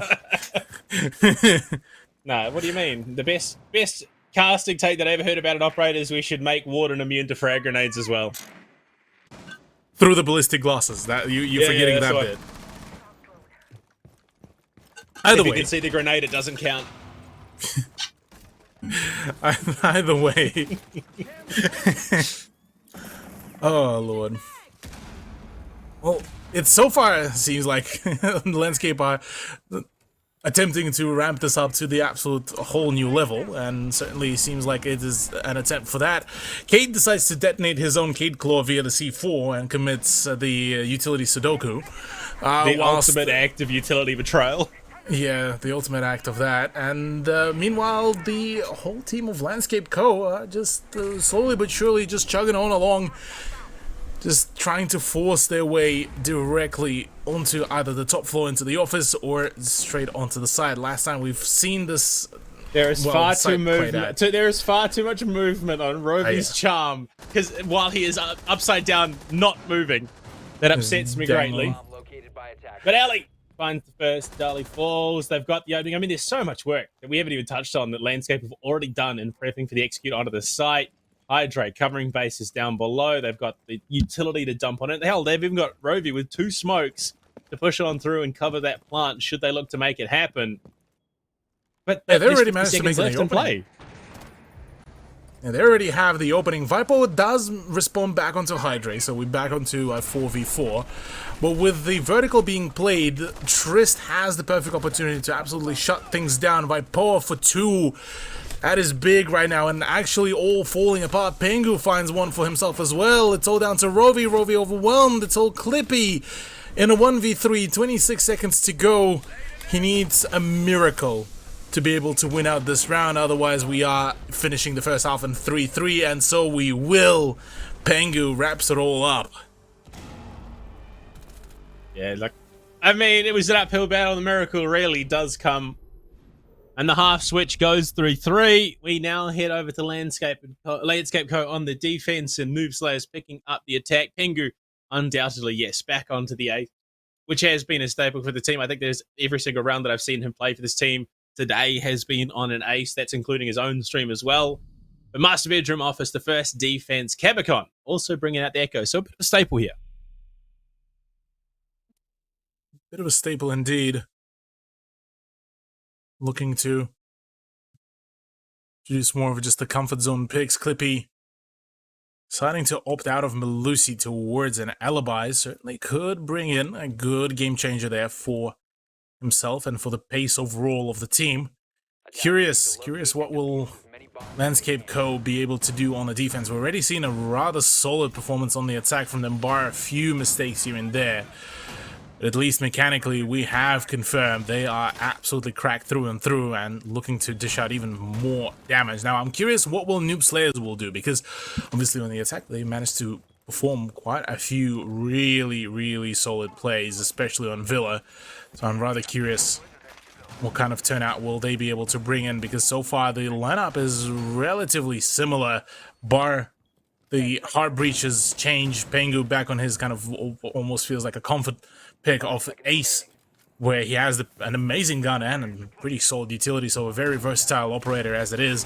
And then backed up by Shogun on the Yana and Dali on Sledge, and, well, Trist and Vipoa on there, two operators they've been playing throughout the whole of Villa on the attack. Trist, I'm expecting him to pretty much just continue the trend of crouch walking finger.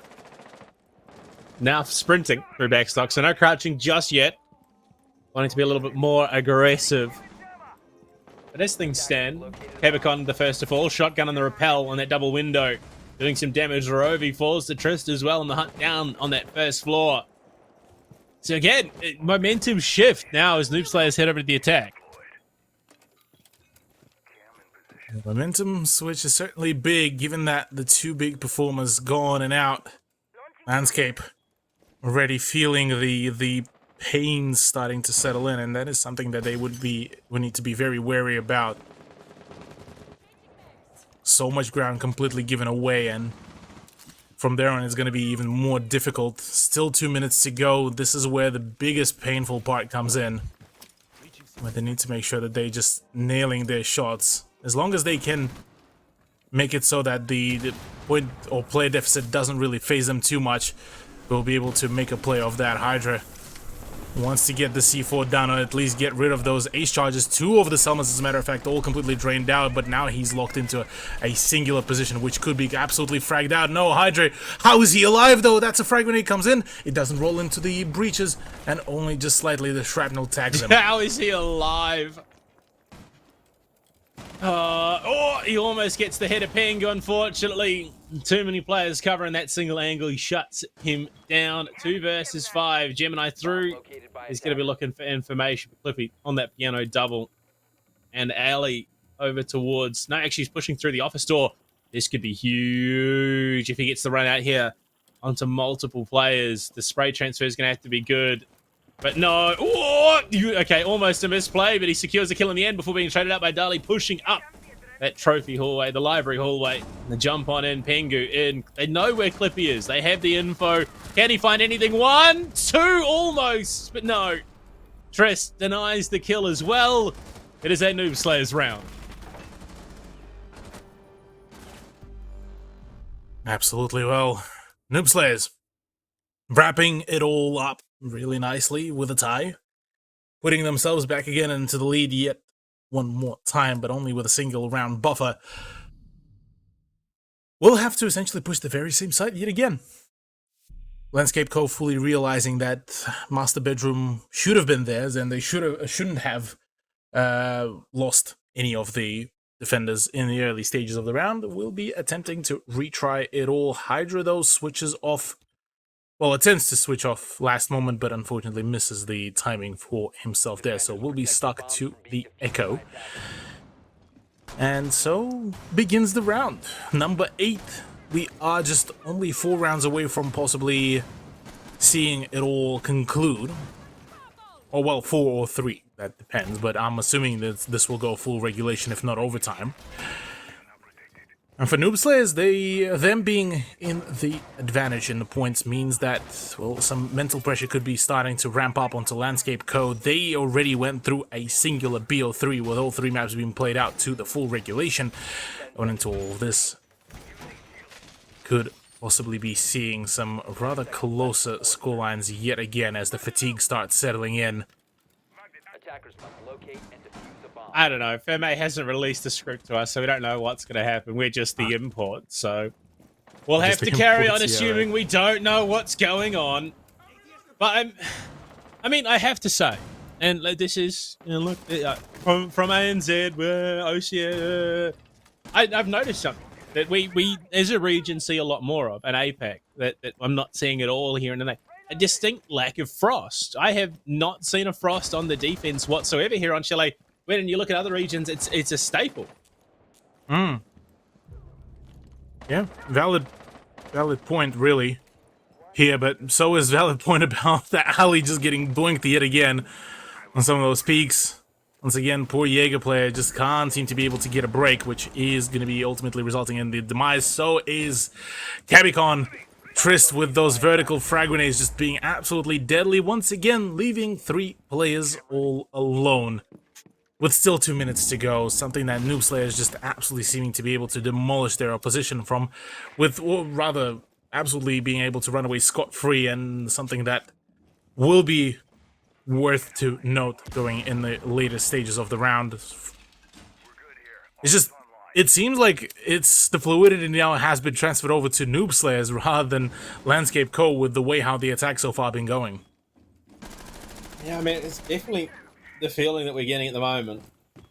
But again, 3 versus 5, no reason to count them out just yet. There's still the possibility. Oh, okay. Flippy just walked straight into Trist. They had no idea that Trist was pushing through bathroom. All of a sudden, we're now down into 2 versus 5. I mean, still doable, especially with someone like Roby in play, but the likelihood of it actually happening becomes lower and lower as the time drags on. Roby rotating into the walk-in closet and hydrate. Still in the office right now. No significant chances to play around the drones, but Roby rotating back in. Player on the double window. You got to read that. You got to anticipate that there will be someone covering that cross hydrate alone. Isolated as Pengu's on the plant. Shut down. And Noob Slayer secure. Round 8 is a flawless. Well, well, well. How are the turntables? I mean, what? 5-3 is the scoreline, though, here. Landscape can't seem to be able to get a full, firm grasp onto all the things that are happening around them, and the attack seeming to be a little bit too overwhelming. 2 points away for Noob Slayers to claim the victory on Chalet, and for us to go towards Bank, which could be rather interesting turnout, but this does feel rather peculiar, seeing just how strong some of the attacks were from Landscape before. Going into Chalet feels like it's a bit of a step down from some of their performances. Again, maybe it's the fatigue and the fact that Noob Slayers had a 1 map worth of a buffer waiting for their opponents to appear, and they got to watch them on the stream as well, which allowed quite a fair bit of information gathering as well prior to the whole thing. So, look, man, Panda, I think Noob Slayers might finally have acquired the phone number of Landscape. I don't know, international calling fees can be a bit of a pain to deal with. But as it stands, 5 versus 3, Noob Slayers, yes, looking likely to be the ones to close us out and take us to Bank, of course, which will be an entirely different kettle of fish once we get there as well. But right now, Roby going to be leading that charge, trying to help the team hold on and keep themselves in this matchup, because if they lose this one, they push to match point. They can't afford to make mistakes. It's the last situation you want to be. Absolutely. Something that they would need to be very mindful of. Landscape having that early momentum, at least in the points department. Something that needs to be very much noted here. But see what will be the end result of it all, because so far, look, it could literally be just return to the trades, and well, we could be seeing an OT, or quite possibly it's just all going to conclude in 2 rounds, and well, we are going to be going to that cheeky break and then off to Bank, which I would be quite keen to see what could be done with Rovi out of the equation. That's the big, again, your big fragger gone, so already back foot has been essentially imposed on the Landscape. Yeah, unfortunate. Lost to the mute there early on, and yes, Bank, I'm definitely keen to see what they can do here, but there's still a number of hurdles in the way before Noob Slayers can actually push on and take us to that decider, of course. Dali, that's a window frame. Good try, though, champ. Respectable. Right now, heading into the second half of the round, there's still a number of forces in play that could stop Noob Slayers' push. Absolutely. Noob Slayers could certainly have a bit of a hiccup there, because the pressure is also on to them. They need to win this map, no matter what, and if they want to stick around in this matchup. With Ali getting the better of Pengu, though, that is a big, big opener But Trist is just good, so confident on the plays. But the moment he would go down, that's basically when Landscape would have a really solid chance to just absolutely shut things down. And Hydrate, hiding in the library, could really throw in a spanner in the works. Swinging in comes about, that goes Trist, but Vipo does trade things out. Capicon is down, it's all down to Clippy, and Hydra swing in. The second time comes about, Dally is tagged up to all hell, but gets to stay alive for a brief moment longer. So no more nano boosts. 3 players versus the 2. One of those 3 players being very, very low. And Clippy might have had the angle there. Unfortunately misses his opportunity on the shotgun. It's going to be spotted from above where we finished off. They Shotgun. flush him out almost perfectly. If not for the fact that it was almost a possibility where shotgun goes down. Hydrate and back! Gets the down on the Dali who was on the plant. Isolated gunfights here could prove detrimental. Shotgun on the plant. Can Hydrate deny? Does he have the angle? No. Viper deep in the sight, covering Noob Slayers onto map point. Oh, well. From what initially looked so dire for Noob Slayers after the conclusion of the first map, this one is looking like an absolute banger. Which I'm all for. I'm all for keen, because that would have been a rather anticlimactic conclusion if we would have seen the end of the matchup 2-0 in favor of Landscape, albeit I would still be rather happy for them, but still. Going into this though, the second, partially the conclusion of the second map, Noob Slayers could definitely just wrap it all up right here, right now. Trist has been just such a huge driving force for the roster. It's absolutely amazing to watch him play, and certainly not the last time we'll be seeing the man as well. Either way, we know for sure that we've got 1 round to go. That's the least we can guarantee. But a potential for us to go all the way to overtime and maybe have this closed out in a 2-0 either. Right now, the Noob Slayers seem to have warmed up into this matchup. Absolutely, yeah. Noob Slayers managed to finally figure out all the right pacings, all the right ways about it. So it's now more so a matter of, well, what do we do from here? What can be brought out for the teams? What can be brought out for Landscape Co? Because they're now the ones that are being put at a question mark about whether they can even, you know, bring the heat back, bring their own momentum back. And for Landscape, that would mean that, well, loss here. They still get to stick around, but all of that momentum, all of that advantage will be lost. They are taking a slower. Ooh, okay, Alec. All right, champ. You do you. You live dangerously. Get the adrenaline pumping. But right now, yeah, Noob Slayers a slower approach than what we've seen out of Landscape. They do take their time. They cover their bases, but they don't dawdle at the same time. They are efficient and decisive when they do make those movements, and with the ground they take, they get themselves into a great spot. And speaking of, they are in a great spot right now. Absolutely. Going towards this hole. Rovi needs to make sure that he doesn't get fragged out early. He was the big driving force, but after a fair few rounds, he got shot down. The momentum been pretty much lost out there. Needs to be very careful about it. Trist looking to find some action around mezzanine stairs. The drone's already spotting out a few of the really solid positions, but as it stands, Ali, as of now, completely Just crawling clueless. under the door. Oh, that's a Under grenade. the window. Oh, Oh, that's a frag. Shotgun. Viper will answer back with a kill on the Rovi, but it's a 1-for-1. You lose your Iana. That's going to be rough. The utility will be cleared out top library, so Clippy pulls back just a little bit. Hydrate dropped by Dali's L8 as well.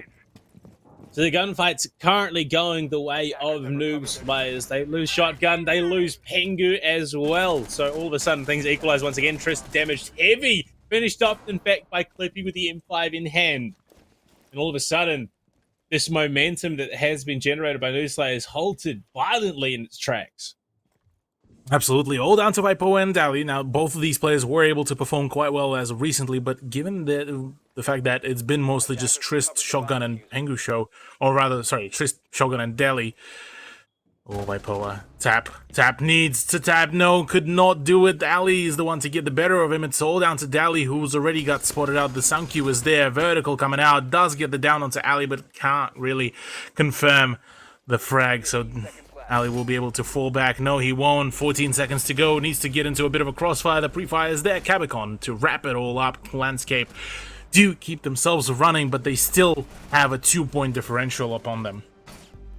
2 rounds to overtime. 1 round to a third map, respectively, between the two teams here.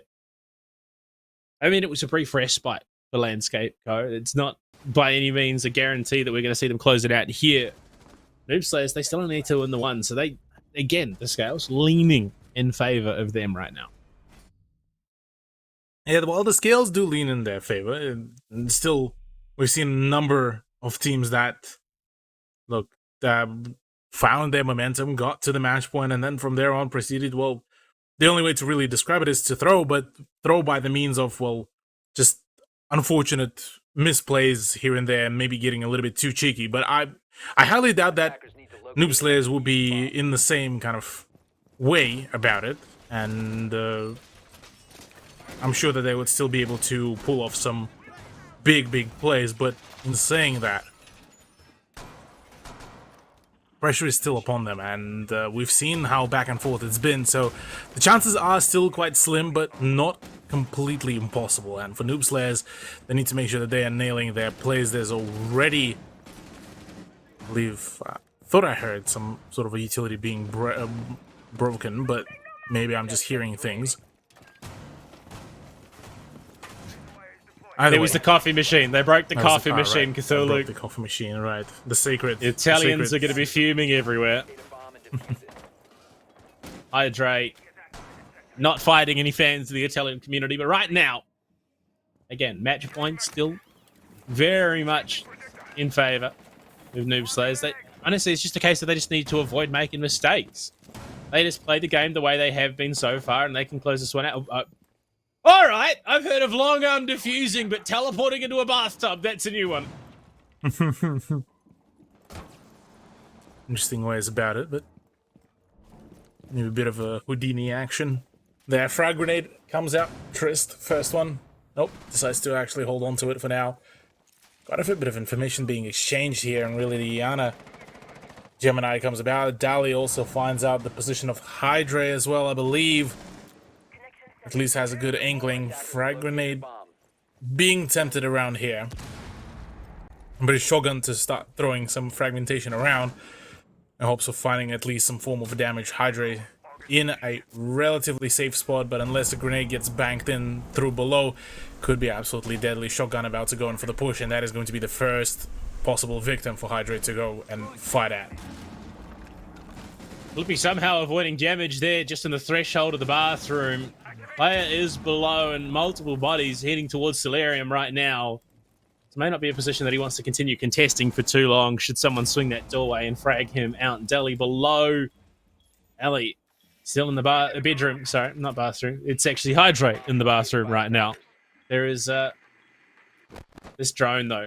Could be key, feeding that information through Dali with another frag grenade. None of this utility is hitting its mark. Very curious. Trist, though, does get the better of Alio before he gets traded out rather quickly. And it's all just back and forth. Dali gets the better of Hydra, unfortunately.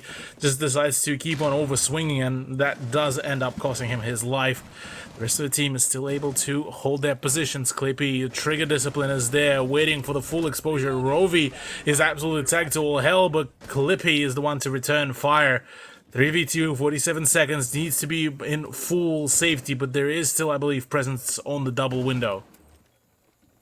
Cabicon and Clippy in the 2 versus 3 shotgun on the double window, but Vipower falls. That's diffuser control as well. 30 seconds. Dali tagged heavy on that bedroom doorway into Solarium. No, he's snaked his way in, has the diffuser. Now it's shotgun alone on the window to cover, just too late.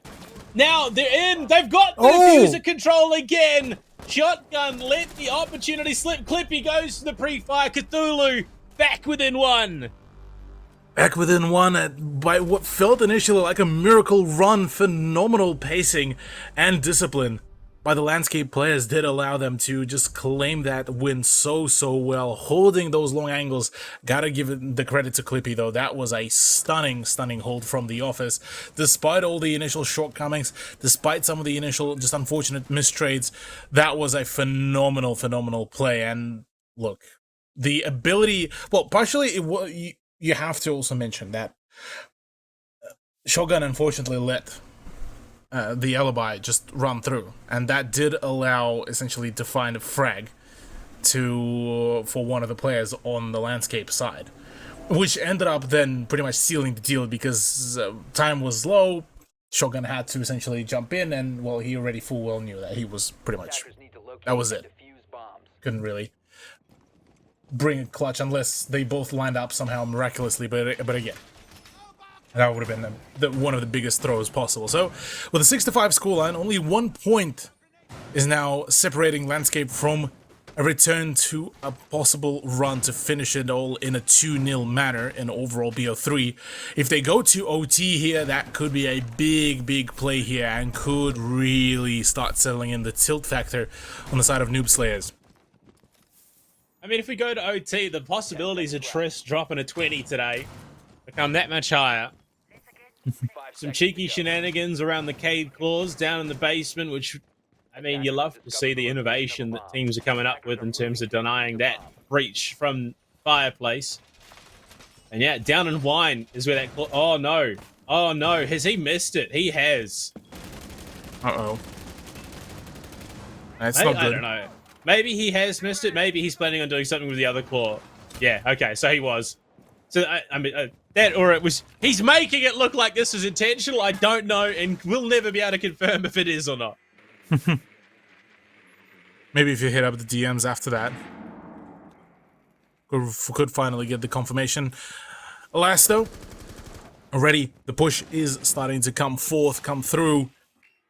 Are we going to see, though, the actual action come to fruition? Will Noob Slayers be able to finally wrap it all up? It's all going to be answered right here, right now, in the next 2 minutes. Vipo already gets the better of one of the wall utilities. Shogun tries to find some long-range action, might I add. Trist as well, trying to cover that breach as much as possible. Now for Landscape, they need to make sure that they don't over-aggress, that they don't push into the sides of Trist, as he's very eager to try to find some frags, but he pulls away from that angle. So now the pressure is onto Hydra and Cabicon, as they need to make sure that they are not letting this off. Was the breach there? They've got the opening in the dining. Yeah. So at least they have an avenue they can start to establish some of those longer angles, but it came at the cost of Downley losing a lot of health. Shotgun's drone in deep, feeds that info through so they can shut him out. The drone hull play. Imagine getting taken out by the ankles there in that situation. They're hunting for the electro claw, but now they realize that it is no longer in this first floor. Rovi shutting down Shotgun, removing the Iana, still down in the basement. Several drones hunting out that Artilla claw. They know it's there, but now it's you know, that equation. Is it worth going down to deal with it or not? Frag grenade into the site, smoke canister out of the site, heading into the final minute. They're going to have to push through this dining hall door. Yeah, the choke point is certainly there, which is going to be a problem. Frag grenade in, already having the angle, pre-firing a few here and there. Triss is the one to push in. It's all going down to be a bloodbath. 2v3, 1v3. Road. Landscape about to push this into overtime, all down to Vipoa. Shuts it all down. Rovi is the one to put the nail. Correct. And apparently he's a free agent right now. Oh my. Just saying. If you are looking for a player, he's down to clown and needs an all. Overtime on the cards, Cthulhu. Noob Slayers. They thought they had what it took to take us to bank, but there is a very real possibility we do not get to see it. Absolutely. Now with us being so close to seeing either one of the teams to actually win it all out, back to the even ground that Noob Slayers probably did not expect that to happen. Certainly, this does impose quite a few possible, rather huge scenarios as well, which I'm actually quite excited to see. By the way, we do actually have, well, if the bracket on Battlefy is actually correct, we do have the first update. Nocturnes have qualified into Stage 2. Defenders, Hey, protect your bomb. Beaten Upper 5 Unfortunately- Kizuki 2-1. Eclectic weren't going to get that opportunity being knocked out, but Nocturnes, they get a chance to redeem themselves going into the second split. I mean, Juices, they got knocked out, but at least they took the standalone spot, so they still going to the Pro-Am. Right now, though, this is a heated battle to see who makes it through. And Noob Slayers, they need to be careful that they don't just get denied here. It could very much go down a very deep rabbit hole.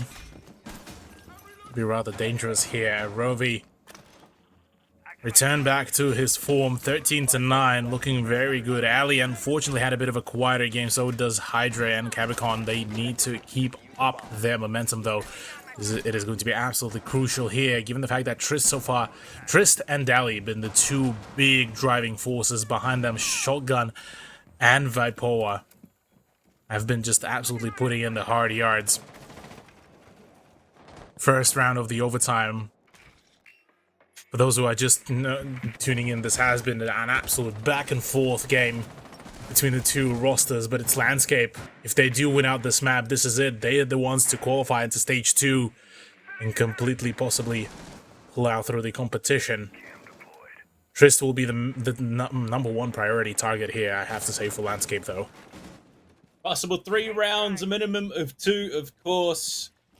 Noob Slayers get to attacking rounds, although it has been 2 3-3 trades, which, I mean, doesn't really guarantee much of anything other than some big damage onto Trist as he contests Clippy there. Shotgun moved up into the office, now looking to get control of that mezzanine double, start to establish some long angles and deal with the player out mezzanine.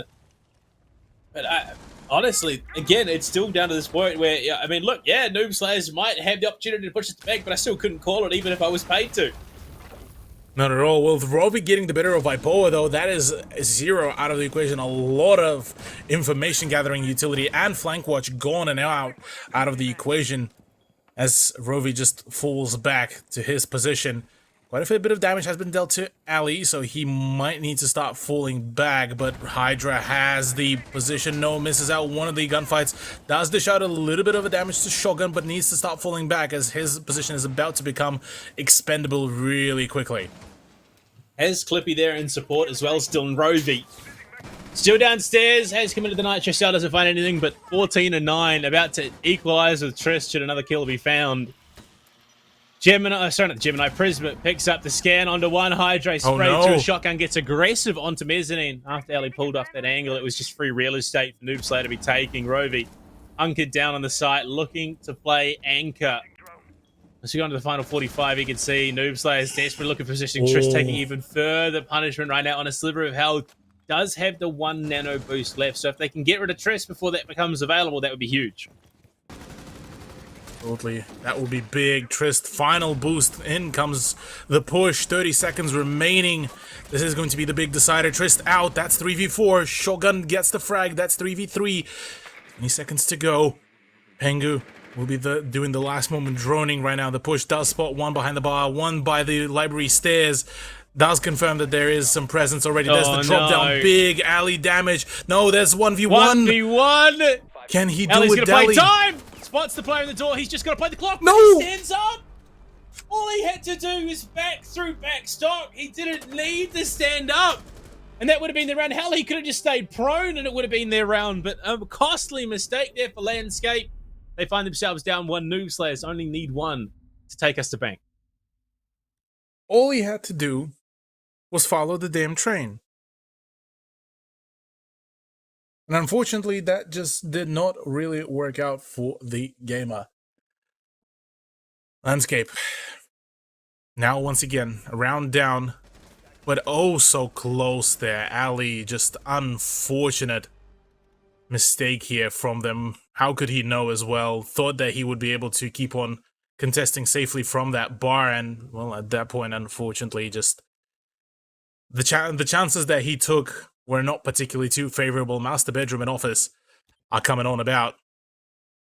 attackers need to locate and defuse bombs. possibly the final round. Noob Slayers, they managed to show us a pretty solid defense on this very side. So for Landscape, this is going to be a very much of an uphill battle, as this is the round where each and every death will count. For both sides, Noob Slayers really want to just wrap it up here, call it a day, and then, well, go to the bank and keep on contesting from there on, because otherwise that is going to be it. And a very tilting loss if they do end up losing on Chalet, I'll have to say that.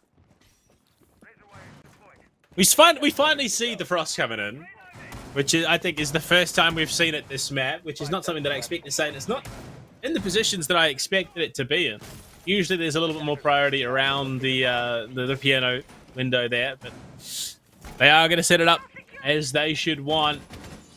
Noob Slayers have this potential to take us to bank, and they need to make the most of it. Yeah, well, already some early engagements coming out in hopes of thinking that there's going to be some plentiful presence downstairs, but it's only a singular Vipoa roaming around ground floor / bottom floor. The rest of the team still sticking by the site, trying to turn it into a bit of a fortress and make it borderline impossible to make the push, make the play. As it stands though, Rovi back onto his Twitch shenanigans, looking to do quite some utility damage. But as of now, oh no, loses out that drone. That is rather unfortunate, and I believe possibly also lost the Twitch drone already, so that is not the best case scenario at all. Pangu, though, gets to stick around. Might just be able to have the opportunity to just flat out go for a peekaboo peek and just get the frag just like that. So plenty of information and utility available to Landscape Co. should they want to make a play off of it, but right now it's about getting those key positions early so they can make that push happen with plenty of time to work with. Otherwise, they find themselves battling the clock on top of their opponents. Minute 30 potentially remaining in this map, potentially just in this round. We'll have to see. Mute Jammer there denies the plays, and they've finally cottoned on. It's taken almost an entire map, but they have finally cottoned on to Rovi's shenanigans. Yeah, Rovi not particularly enjoying all of that, not really liking any of that setup. Capicon at the very least is able to push in. You can see how tense it all is. Minute to go, we still yet to find any form of damage onto any one of those players, and something that could be very much worth to mention as we are progressing further. 48 seconds to go. Something has to start showing cracks, and this is something that I think at the end will be Landscape, unfortunately. Triss primed and ready with that Scorpion Evo to swing Pingu in a very, very dangerous position right now. Spots Hydra from above. Shotgun out will finish him off, and he somehow does escape with, well, some health, but he's pushed and swung on by Rovi. Back into the 4 versus 4 going into the final 25. They have the avenues in. The half wall is there. The plant can be going down. Triss finds the kill on a Clippy. Cabicon does not have the safety to go for that plant that he wanted. And we'll have to pull out for now. Final 15. Ellie pushing on through. Player behind the shield. Dali shuts it down. 10 seconds. Cabicon done. And we are going to bank here, Cthulhu. Noob Slayers are going to push it one further. Boy, oh boy, it was so close to being a 2-0, but no, Noob Slayers do stick by, they do stick around, they managed to finally fully bring it back. And oh boy, that was an absolute banger of a matchup. Overtime play, 8-6. Bangu and his stack gets to stick about a whole lot longer, and Bank is upon us, which is going to be quite an interesting change of pacing, given that almost all of the sites there are quite viable for the pushes for the plays, so quite curious to see what that will come out. But overall, that was just an ice-cold performance by the conclusion of it all. Honestly, I begin to wonder if maybe they did take her advice and level up their candy game and going with some Mike and Ikes. And speaking of Mike and Ikes, make sure you also take your candy game to the next level. Get yourself a pack of Mike and Ike Originals or Mike and Ike Mega Mix, the delicious, fruity, chewy flavors which will help you to fuel your game, power you up to keep playing at your best. Make sure you choose to power up with Mike and Ike as well, because if it's proved nothing else, we are going to a third map, and Noob Slayers are able to keep themselves in this one, Cthulhu. I'm eyeing up those sours. I'm getting a bit hungry. It's been a long day for us. We started at 11 o'clock in the morning. It is now 5 o'clock in the evening. I'm hungry. I could do with some item likes right now, but they're in the mail still, unfortunately. Right now, though, we're going to bank. After the break, we'll be back very soon. B3, make that a 1v2. 2 seconds left. It's gonna come down. Favor to making double. a third as he puts up. Bacon he finds the draw. Three. Stunning here from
Welcome to the NerdStreet Winter Championships, featuring SCS6, a yearly open tournament series hosting the best players and teams North America has to offer, culminating in a community favorite, the Pro-Am. So let's discuss format. During the Winter Champs season, SCS6 will consist of 2 stages, where each stage begins with 2 open qualifiers. Once Stage 1 is complete, there will be an additional tournament offering 1 more qualification spot prior to Stage 2. Through participating in SCS6, players will acquire leaderboard points and cash prizing. The winning teams from Stage 1 and 2, as well as the additional tournament, will qualify for the Pro-Am. The top 2 teams from the leaderboard will also qualify. As we approach the end of the season, the final qualification spot will be determined through a last chance qualifier. The grand finals of the Winter Champs SCS6 will feature the return of the Pro-Am, where the top amateur teams have an opportunity to define their talent against the North American Pro League. But in the end, only one team will be crowned Winter Champs. Sign up today and make history. There once was a tournament during the season of snow, filled with contenders of might, with names Deez, Ligma, and Joe. The road was a trying one, wrists aching with cramps. In the end, victors rose. We call them Winter Champs. Before they departed, they left us these words. Our journey's just begun. All thanks to the nerds.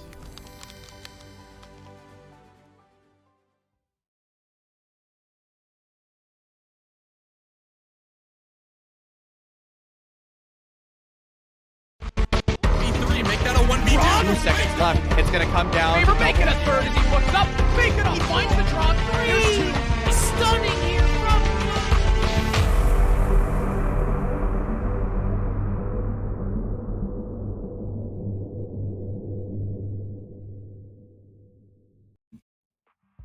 Back at it again. Final match of the day, Cthulhu. All 3 mapper here between Landscape Co. and Noob Slayers. It's proving a little bit of a tough task for the Noob Slayers to actually live up to that name right now, as Landscape Co. are doing a solid job pushing them to overtime the second after taking them down in regulation in the first. And what a spectacular game we saw out at Roby. Absolutely, yeah. Look, Roby shown us so far through both of the maps that he's just an absolute menace to really deal with. Chalet, though, unfortunately, he couldn't bring it all back, as Landscape Co. suffered a loss at the overtime, and due to some of the unfortunate misplays, just things did not go the way how they wanted. So, overall, look, still well played to Noob Slayers. They were the ones to come out quite big out of all of that, and honestly, their adjustments done by the conclusion of the map certainly are very formidable. So going into Bank, I'm genuinely quite curious to see who will be the one to come out the victor. And we also, I mean, look, just the way it closed out, that both teams were pushing the absolute brink. They took it, they ran with it, they made it an absolute, it was a spectacle. It was so much fun to cast and watch and see how things played out.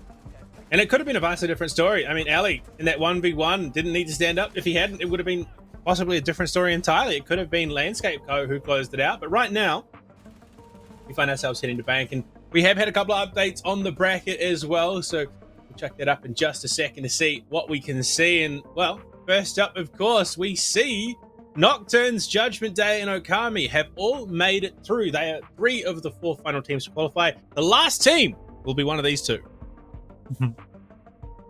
I'm keen to see whether it's going to be Landscape or Noob Slayers, because both of them so far have proven that they are an absolutely banger of a team that could do some absolutely phenomenal performances. It is funny to note that out of all the teams in round number 2, it was only Okami that came out with a 2-0 victory. Landscape nearly got close to making this a 2-0 as well, but unfortunately for them, the overtime did not go their way.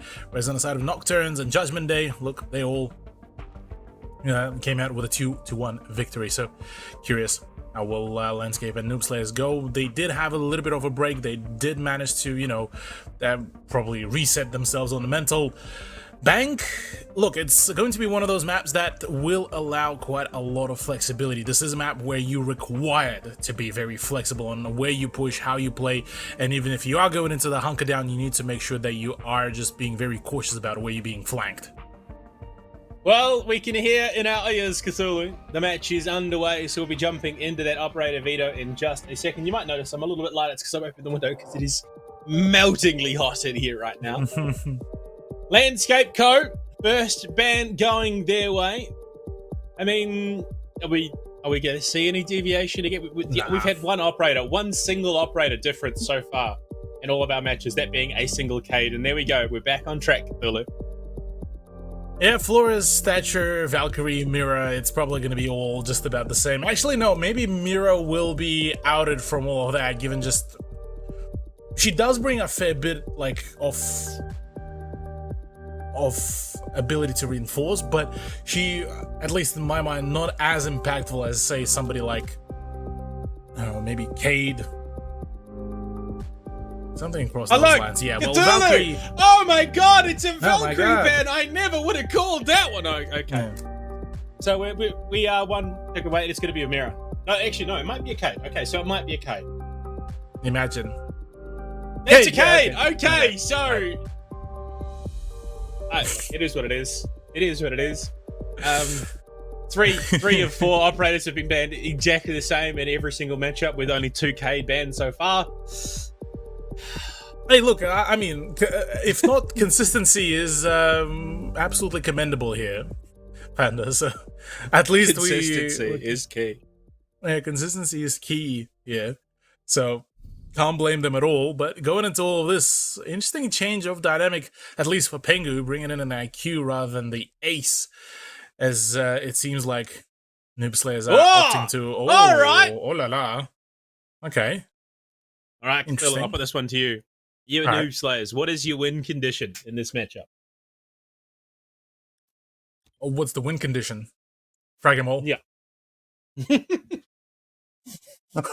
Stick to the demon fragging mantra. Just frag them all. Just don't leave any evidence of you being on the map. Like, just roll them that hard. And I mean, they have the players for that. Triss, Shotgun, and Dali were doing some absolutely stunning work. Vipo and Pengu, as quote unquote, on supporting performance, they've done a solid job overall. Interesting to see. We see a bit of a role swap. Mm-hmm. So, in the last couple of maps, Dali has played Sledge. Shotgun has traditionally played... Iana. I forget. No, Iana, yeah. Trist has been your Finker, and Pengu has been your Hard Breach. Trist is now playing Hard Breach. Shotgun is the Sledge. Dali is the Finker. My power is still Still Sam Fisher. Vipo is just out here like, bruh, that's all I know. That's all I want. I just want some Sam Fisher action, man. Please. Oh boy. Oh man. We haven't even touched on the fact that it's basement. Yeah. Well, basement is one of those sites that it is like Basement it's your with go-to. no reinforcements currently in place from servers. This is fine. This is perfectly fine, man. Telling you. It's the Mexican meta. Trust. Mexican meta, yeah. Now look, having some form of flexibility and essentially turning the soft walls into a cheese grater makes it a whole lot more difficult to get the breaches, especially if you have only somebody like a Sledge as a hard breacher. So in that kind of situation, reading into this kind of play, this is perfect. So as long as they prevent that soft breach, this is where they could really make a play. Ali in the admin office could really throw in a spanner in the works, but that is if he does not get spotted, because I believe Viper is already going on a bit of a cheeky hunt for some roamers. Well, spray boy. through, shotgun in trouble. He opened up the wall. He's going to try and get even more open for Pingu. I mean, iconic is probably the best way to describe it. Pingu on the Monty, he's just going to sit there and watch as his teammate shotgun dies. But I really rate the setup that Landscape are bringing. Yeah, this is something that even the NZ has been practicing a fair few times during the older days of Pro League, where instead of reinforcing, they would shotgun just random sporadic holes where you could shoot through it theoretically, but it is borderline nearly impossible to get any sort of advancement through it, and in tandem with a Palisade, it is very, very difficult to make any form of play. So with the way how so far it's been done by Landscape, they've done a solid job, but trading out Hydra is not particularly the best case scenario, but again, they still have the vertical, and that's what counts. Right now, Pingu on the drone looking for any information. They have the avenues, and by power with a kill on the Capricorn, it's going to reduce the numbers available. The Landscape go, frag grenade tossed. Oh no! Oh no! By power, buddy! When the stim does come out, if Rovi had got a well-placed toxic canister, that could have well and truly upset Clippy as well tagged. But it's Ali above that could prove the thorn in the side. Clippy does go down by power, covering the angle. Frag grenade. They tried to bank it up through the hatch, but it wasn't quite successful. Why did you drop down? And ends himself. The shield incoming into play to try and allow that plant from Pingu.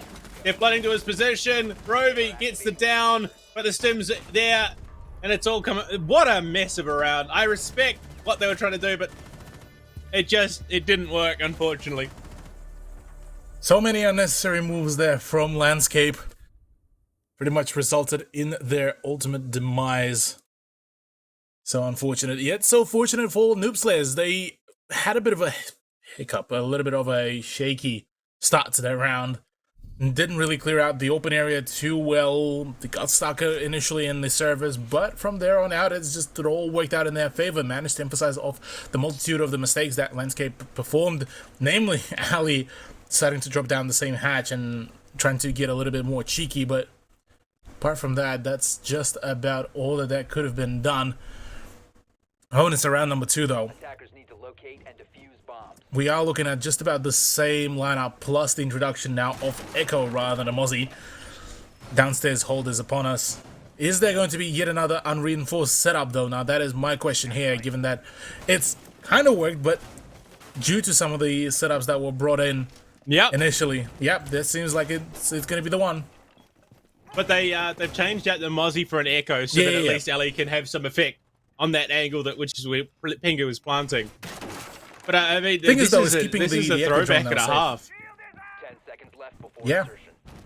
and quite a fair bit of throwbacks being done here. But look, I mean, the main thing here for Ali is just going to be flat out just hiding the drone, really, because ever since the active camera is no longer there, it makes things a whole lot more difficult with the way how you can improvise and, rather, hide the drone. Ah, dear. It's an interesting one. That much is for certain. I'm keen to see just how much this innovation starts to keep, whether it keeps carrying through or not. But, I mean, as it is, Pingu still bringing this Monty, still being a bit of a menace. Landscape the last thing you'd want is to come all this way to take a map off Noob Slayers and then fall in a reverse sweep. That would be a bit of a tilter, yeah. Look, I mean, we've already seen a 7-5, so full regulation, then an OT. What's next? Full OT regulation as well on map number 3? Or is... Actually, hold up. oh, yeah. I just realized something. You want to know something insane? Yeah, go on. Like, insane. So, Yeah. today in New Zealand, it is currently the 17th of January. Yes. A year ago today, G2 won the EU finals with Pengu in the roster. Attackers have located a bomb. Oh yeah. So quite a big date here. It seems like maybe No pressure. no pressure at all. Yeah, Pengu will need to come back, already tapping away at Clippy's life and maybe the desire for life as well. More damage being dealt, but right now not enough. Poor Echo is just being bullied 3v4, so much distraction, and Pengu plays for that perfectly. Making it a 3v3 with Kobik and Cabicon down, the Clippy low as all heck. It's all down to Rovi yet again, possibly looking at a 2-0 victory. Pengu. Bongo. Here's the diffuser. It's the 2 SAS operators in defense for Landscape and Code. Potentially make this one happen. Rovi whiffs on the drone, which will give away positioning and sprayed at by Power for a third in the round. Leaves it in the hands of Clippy on the mute with that MP5. Another nano boost comes through. This is... Yeah, I mean, look. Unless he just dies immediately, this is going to be a hellish round where Pengu probably just chases him down and lets his teammates bully him to death. Wouldn't be surprised if that is actually going to be the case. Clippy is last man standing. Will be hoping and trying and kicking and maybe screaming even. We don't have, unfortunately, the view on the comms, but I would imagine that the emotions will be running quite high here. Clippy's attempting, doing his very best. Tags up Vipoa to a heck of a lot of health, but ready to plant us down. Vipoa has yet to die and has 6 frags to his name. Clippy, like I did say, this was going to be a hellish nightmare for him regardless of how it ended. And, I mean, the worst bit is, you see the Yokai drone there in play that could have helped if Ellie was still alive. He's been chilling, he's having a grand old time. Clippy, sitting there staring at Pengu. And Pengu gonna go for the hip fire. It's only gonna take like 2 shots as well. Come on, I believe. There we go, Hey, Pengu, 1 there it shot is. even. The Noob Slayers take a quick 2-0 here on Bank. There we go. Clean deal by Noob Slayers as they just ramping up their momentum further and further. The attack is certainly working out quite well, and not a whole lot of response really from Landscape about this Monty Peak, which seeming to be working out almost far too well really for the way how the certain setups are being done. Thunderbird being introduced for Clippy in hopes of trying to find any sort of just redemption or at least some sort of a way to reset themselves on the HP. Will be there, and Clash as a response to Monty possibly being brought out, given that Cabicon had a bit of a quiet game so far through the second half of map number 2 and now map number 3. Attackers need to locate and I don't know. Like I like the Clash. I respect the Clash. He got 2 kills on it last time, but they've also got the Thunderbird in place, so they're looking for a bit of longevity. attackers have located a bomb. And well, 2-0 down. Not insurmountable by any means, but Vipower definitely hitting his mark, and this Monty definitely stymieing them a little. And you can see why, like 3 quick changes: Thunderbird, Clash, and Legion now all in effect. Clash with Legion could actually be a very painful combination to actually work around, so I'm rather curious to 10 seconds remaining. see if that is actually going to be working rather well. Apart from that, the main thing that is going to be here is seeing if Landscape players will be able to play around that Clash and whether they will be able to bring any sort of response back to Noob Slayers. And the main target, as funny as it sounds, it's not Vipo, it's not Trist, it's Pengu on the shield, given that he's the big enabler to so many plays of Noob Slayers. Flippy all the way down in servers as well. We're going to be a bit aggressive towards that dirt tunnel push should it come, but I mean, It doesn't feel like it's going to be a significant priority whatsoever for Noob Slayers right now. They have an idea of where the bomb site is. They know what they want to do. Cabicon is probably going to be the priority. They want to get rid of that clash if they want to make an effort onto the site. That or it's wipe out the rest of our team and then look to deal with the clash. Either or, does sound like a solid plan, as it seems like Shotgun already had the first iteration done and dusted. Rovi is out of the equation as well. 2 players lost within a matter of the first minute, and that has to be a huge tilter. Another opener. That's Pingu gone, but at what cost for Cabicon, V2? best shield. Cabicon, best shield. Pingu who? Clash versus Monty. The answer has been decided. Pingu, unfortunately, you lose the title. Best shield player no more. Attackers have located a bomb. Bentley toppled already.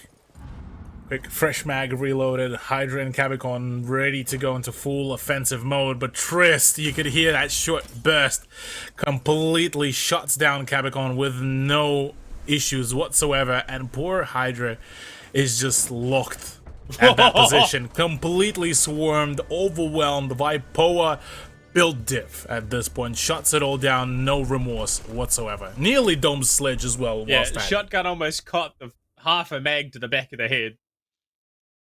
My lord, 3-0 start. Noob Slayers are ramping it up right now. Yeah, Noob Slayers certainly. This is by far one of the more decisive turnouts so far between the two rosters, as Landscape just seemed to be feeling a little bit defeated after just so many failures, after so many close rounds. Just unfortunately can't seem to be able to make do with any of them, really. And Teller's Office and Archives is coming about.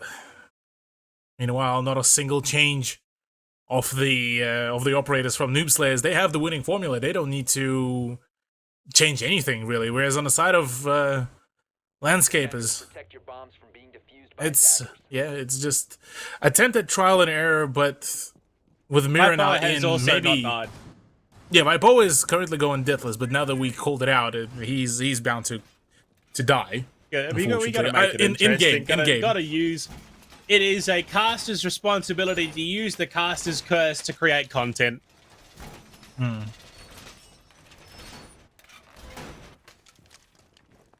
That's what I'm doing. Well. I'm cursing. I'm cursing by power for the content. Yeah, okay. That's not just Yeah, a go on. 7-0 sweep.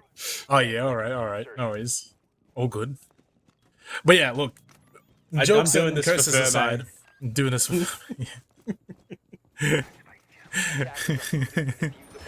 He's just sitting shout there in the out- background. Why did I let this idiot back on my broadcast? Shout outs to Furman, shout out to the whole SCS crew and NerdStreet Gamers. Absolutely a pleasure being here and getting to cast all these matches. Absolutely just bangers upon bangers and upon bangers. So definitely been an absolute blast to watch it all. Interesting few bits of setups, I have to say, with the mirror windows as well. But it is going to be a push from the east side, which will be borderline ignoring this whole setup with mirror window being inverted and watching inside, but small simple peek through the skylight will be pretty much the end of it all, but it's Ali to actually open up the scoreline rather quickly. By power as well, going to be tagged up. Nano boost coming through. Nitro Cell committed as well, unfortunately, to no avail. You can see Noob Slayers looking for the angles. Trist with the fadeaway through the wall onto Ellie. Spots the gun barrel. Top of the main stairs as well. I do believe that is Hydra with the UMP-45. Hydra steps out, and he's going to get the better of Trist at the same time. Cabicon falls. So keeping things nice and close. 4 versus 4. Oh man. Quite some damage being already dealt. Vipoa downed as well. There's the death. Only after he does claim the frag himself for this very round. Deli does able to find a kill into Clippy. It's all down to him against Hydra and Rovi to be able to frag out. Does spot one of the players, has a boost, gets himself almost back to full HP, but that does not matter. It's a clean deal headshot from Rovi as Landscape Co. is back on the track. Now, Vipower when you're watching this VOD back, if you want to get in contact with me about what just happened, my Twitter handle is @allrightcrow. Make sure you hit me up in DMs. Be as angry as you want and explain to me why I made the wrong decision in that call. But unfortunately, it is a round that Noob Slayers cannot pick up. They drop the fourth and first of their rounds on this map bank, of course. Landscape Co. pick up their first, and they head back down to the basement, which is an interesting choice. Yeah, I mean, look, Defenders, protect your bombs from being interesting defused by choice attackers. maybe, but some sort of changes need to happen really there for Landscape. Noob Slayers introducing the, well, just about the same dynamic as they usually do. Should be able to still push in rather carefully and rather well, but I am curious how will the rest of the team be able to perform. Introduction of Mirror to this very side could actually make things a whole lot easier to him for some of the swings, for some of the peaks. This time, no more of that open area hold, of the admin hold, none of that. Just playing hunker down, turtle down on the site. Have only a single wall reinforced, but that should still allow plenty of positions to be reinforced and set up, and Clippy will be having yet another core position set up by the main stairs to allow essentially for some flank watch potential. But it seems like we might just have that completely ignored, as the full send through garage may be just about to be upon us actually. Oh Hydra. Oh Hydra. Oh! Too disciplined. He's now been spotted and they're sending Pengu after him. You have made a mistake, my friend, and they are after you. In fact, they are hunting you. Hydra is in a lot of trouble. Shield drop, pistol out. Hydra has to know that Pengu is nearby. Yeah, he's not in a great spot. Clippy coming to help is now dead. They this man, they've committed a lot of bodies. Shotgun does go down. Trist is spraying at ankles. Rovi for this has just become a battle of attrition, a war of attrition over the garage. Holy. Something in non-English language, but Rutro raggy. Look, 3v4, it's relatively still workable. If Pengu doesn't overpower Hydra's position, this could be big, as Hydra keeps on just tapping away at his opponents, all down to a singular, well, shield player, and there we go. Hydra does get the better of it. That's a triple already for the man. As Landscape ramping back up the whole push, the whole effort. With a minute 26 to go, still plenty of time really to make a rotations and make the switch in the play, but it seems like it's the drop down through the elevator hatch and the main stairs is what going to be the play. So I did a quick Google Translate of what Rovi said. Let's put it this way: he is not amused, he is not impressed, and we'll just leave it at that. And well, right now, in 3 versus 2, and a Hydrate pulling out a massive round. That Yokai drone is slowing down by Poe as pushed to the elevators. Dali just towing his way around that hatch. Might be able to get the drop. Looks the wrong way. And Ellie backing up Hydra there. They knew by Power locked down. They have his number right now. The jiggle peak going to shut down Capricorn. They almost present the one-on-one gunfights there. Now with 30 seconds remaining, I think they're just going to play it safe. The shield. Hydra has a shield in hand. They might just presented the 1v1s. No, never mind. The swing in. Hydra shuts it down. That was very nearly a thrown round, but Landscape Co. take themselves a second. Oh, so close to also losing out that round. Vipoa nearly had this all down pat and all sorted, but unfortunately for him, just things didn't go his way. 3-2 though, that's still a solid scoreline, especially on the attack of Bank. Noob Slayers have managed to achieve that kind of that bare minimum scoreline, but they would obviously want to wrap it all up at least in a 4-2 fashion, which still certainly on the table, still certainly possible. As we are going to go into round number 6. This is, as a reminder for everyone, this is the final map of the whole close qualifier as well. This is the final matchup to decide which team qualifies, whether it's Landscape Co. or Noob Slayers. And overall, so far, it's been a bit of an interesting dynamic. Villa felt like a bit of a back and forth, but ultimately, Landscape Co. managed to wrap it all up rather quickly. Chalet, again, back and forth, went to OT, but OT unfortunately was colossally forfeited. Landscape Co. and Noob Slayers took it all. Bank now going into all of this.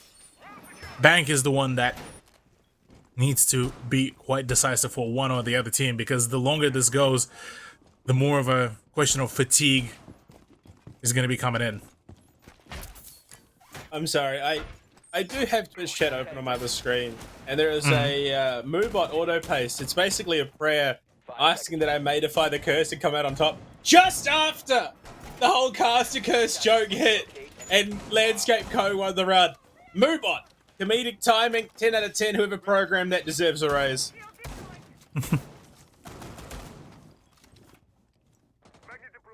Oh man, good memes all around so far, gotta say. 2 minutes and 38 seconds. Ali, as a Rook with a 2x scope, looking to get some long-range engagements for himself. Full well expecting that there's going to be somebody, at least one other person repelled up, but it's Vipoa who is actually going to be pushing in, trying to spot any kind of position. Does see one position, I believe, opens up the mirror window, I believe, maybe, possibly. I thought I saw something, but Ali already spotted and heard the repel. Clippy wants to get into a long-range engagement himself, but he has only a one-time scope. Vipoa about to push with Pango in tandem, and at the moment Ali just decides to flat out just bail out of there, given that he might get overpowered rather quickly, and with him being only 1 speed, well, things could have gotten dicey real quick. They're shooting at Vipoa's feet. He's looking for a camera position. He wants some info, but they're not going to let him have it just yet. Shotgun opens up with a kill on Rovi. Last time that happened, he was less than impressed, and with that angle that Shotgun was playing, I can imagine he's probably still much in that same mind space. Not happy that he died to that angle, but it's Clippy to answer back. Trist falls, one of the key players out of the Noob Slayers, off the board for now.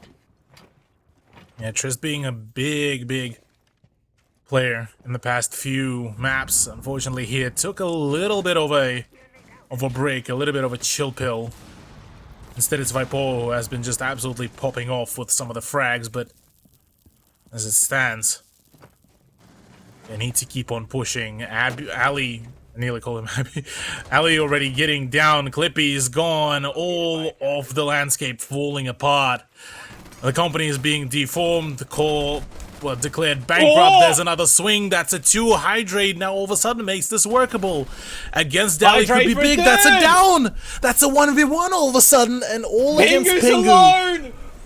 No That way. could The be 1v1. Hydrate. On for the one. Oh my god. Oh Hydrate. no. Oh my god. Hit flying for 70 HP. And Pengu from long range takes it out. Oh my god.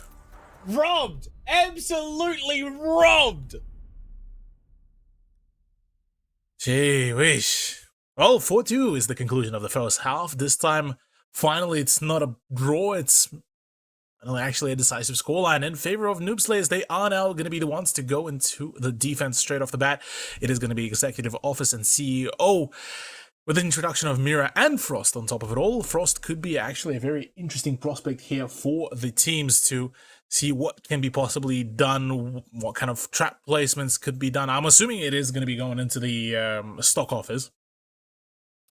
And the other question from me here is going to be, where is that mirror placement going to be going? Given that there are quite a few opportunities here and there, but usually majority of them are quite exposed, so I suppose we'll have to wait and see what is going to be the end result of it all, but definitely quite curious given how decisive that has been so far, as Landscape looking just a little bit tired at this point. Rovi back on the Twitch, which is thing I'm a little bit excited by. He's done some big work on that operator now as we head up the second floor, CEO in meeting.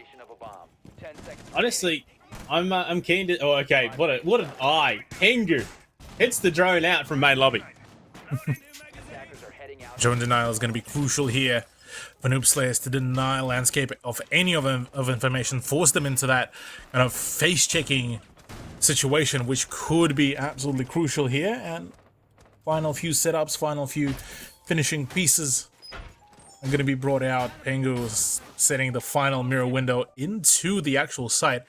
So curious, as it seems like Noob Slayers are looking to play for post-breach scenario rather than, well, even deny the breach. Hydra into ATMs already, clipping on the rappel, looking for some angles, looking for just about anything. Just clearing out that utility as best as possible. Wants to establish that long-range angle down the second floor hallway with those Selma charges. No denial for it, so you should be able to get it cleared. Rovi as well on the drone, looking for that utility to be cleared out. Ready. Breach is being done. Clippy is the one to find those openings. Pengu, unfortunately, cops an L straight off the bat from Ali, from the main lobby as well, which is rather unfortunate. We'll get to essentially now being promoted to the spectator screen. Flashbangs are there. Hydra just wants to clear out all those Wamai charges. There's one more now where Vipoa is, and could introduce a whole lot of issues later down the line if it won't be cleared out earlier than usual. Trist already has the crossfire too, so despite having the man disadvantage, Noob Slayers could still bring this back into their play. But I say that Hydra is the one that gets fragged out by Dali. I don't know how Ellie didn't land any of those shots. Unfortunate there in that situation, contesting on the rappel. If he was to jump in, though, I don't know if... Oh, okay, Rovi's in! Rovi's in! He's looking to contest shotgun. He needs some support, so someone bid again, but it's Capicon. Top Banana finds one before being traded out by Vipoa. They have control of the site right now. Rovi is in and in deep. Trist looking to rotate around, try and find the back pinch. Do they have support? Have they gotten someone in to help him? Yeah, they do. 2 players now inside the bomb site itself, and Trist only a limited avenue to get inside the site. Dali tagged. It's all starting to come apart. Dali falls. They have no control over the diffuser, though. It was Capicon up towards that balcony area. Looking for the swing. Trist falls as well. It's all just come apart here, Cthulhu. Yeah, just like that, rather rapidly, it all fell. But Vipoa is able to dish out some damage. Unfortunately, not enough to shut down Ali. Just like that, well, we back to drawing, well, nearly drawing out the scorelines. 4-3 is now upon us. Landscape Co. still trying their best to stick in this competition. They want to still be able to give out all the heat back to their opponents. They don't want to go into the conclusion of the day quietly, and that is something that is absolutely formidable. Here, Locus's TV room, though, is going to be the next choice. Noob Slayers is their second site. Still bringing in the Thunderbird and still bringing in the Mirror, but this time a slight change of pace with Pengu bringing in the Castle and a shotgun bringing in, well, the Mozzie without the shotgun, unfortunately. Those of you at home that are wondering how much the average caster casters cost, about 550 pesos. Right now, though, in round 8 at a 4 versus 3, Noob Slayers going to head down to the base, and we see a couple of changes once again. The Castle back in play, it being paired with a Vigil and a Mozzie. So you can expect some upstairs presence in terms of the roam, but it's only a Mozzie to try and deal with Rovi on that Twitch. It's still not going to guarantee you deal with that drone. Yeah, more so going to be the element of the fact that it introduces some more things to really keep on checking for, in a similar kind of fashion how the Capcan traps or much any kind of trap setup will be there. It's still kind of at the back of your head, at the back of your mind, and makes things a whole lot more rough if you are trying to keep track of each and every bit of it. But at least for Shotgun, this means that the early placements of the Mozzie drones allow him to yank one straight from the Landscape's hands. Ellie still chilling and spawning, the rest of his team getting things underway. He's back now. Oh, the shock drone from long range. Oh my. That's big. Mirror window into garage is now compromised, which means they can look to push from that avenue should they choose to. The rest of the drones hunting for that information. Only 3 lost so far. Honestly, Landscape and Co., they're doing everything right. other than execution and gunplay and coordination and communication. Okay, Viper, the first kill onto Hydra, who unfortunately again going to be shut down. Trist followed up as the equalizer, so they lose that offsite presence. The Vigil shotgun up there as well on the hunt, trying to answer back for his fallen comrade. Not going to be just yet. Not gonna be, it is indeed.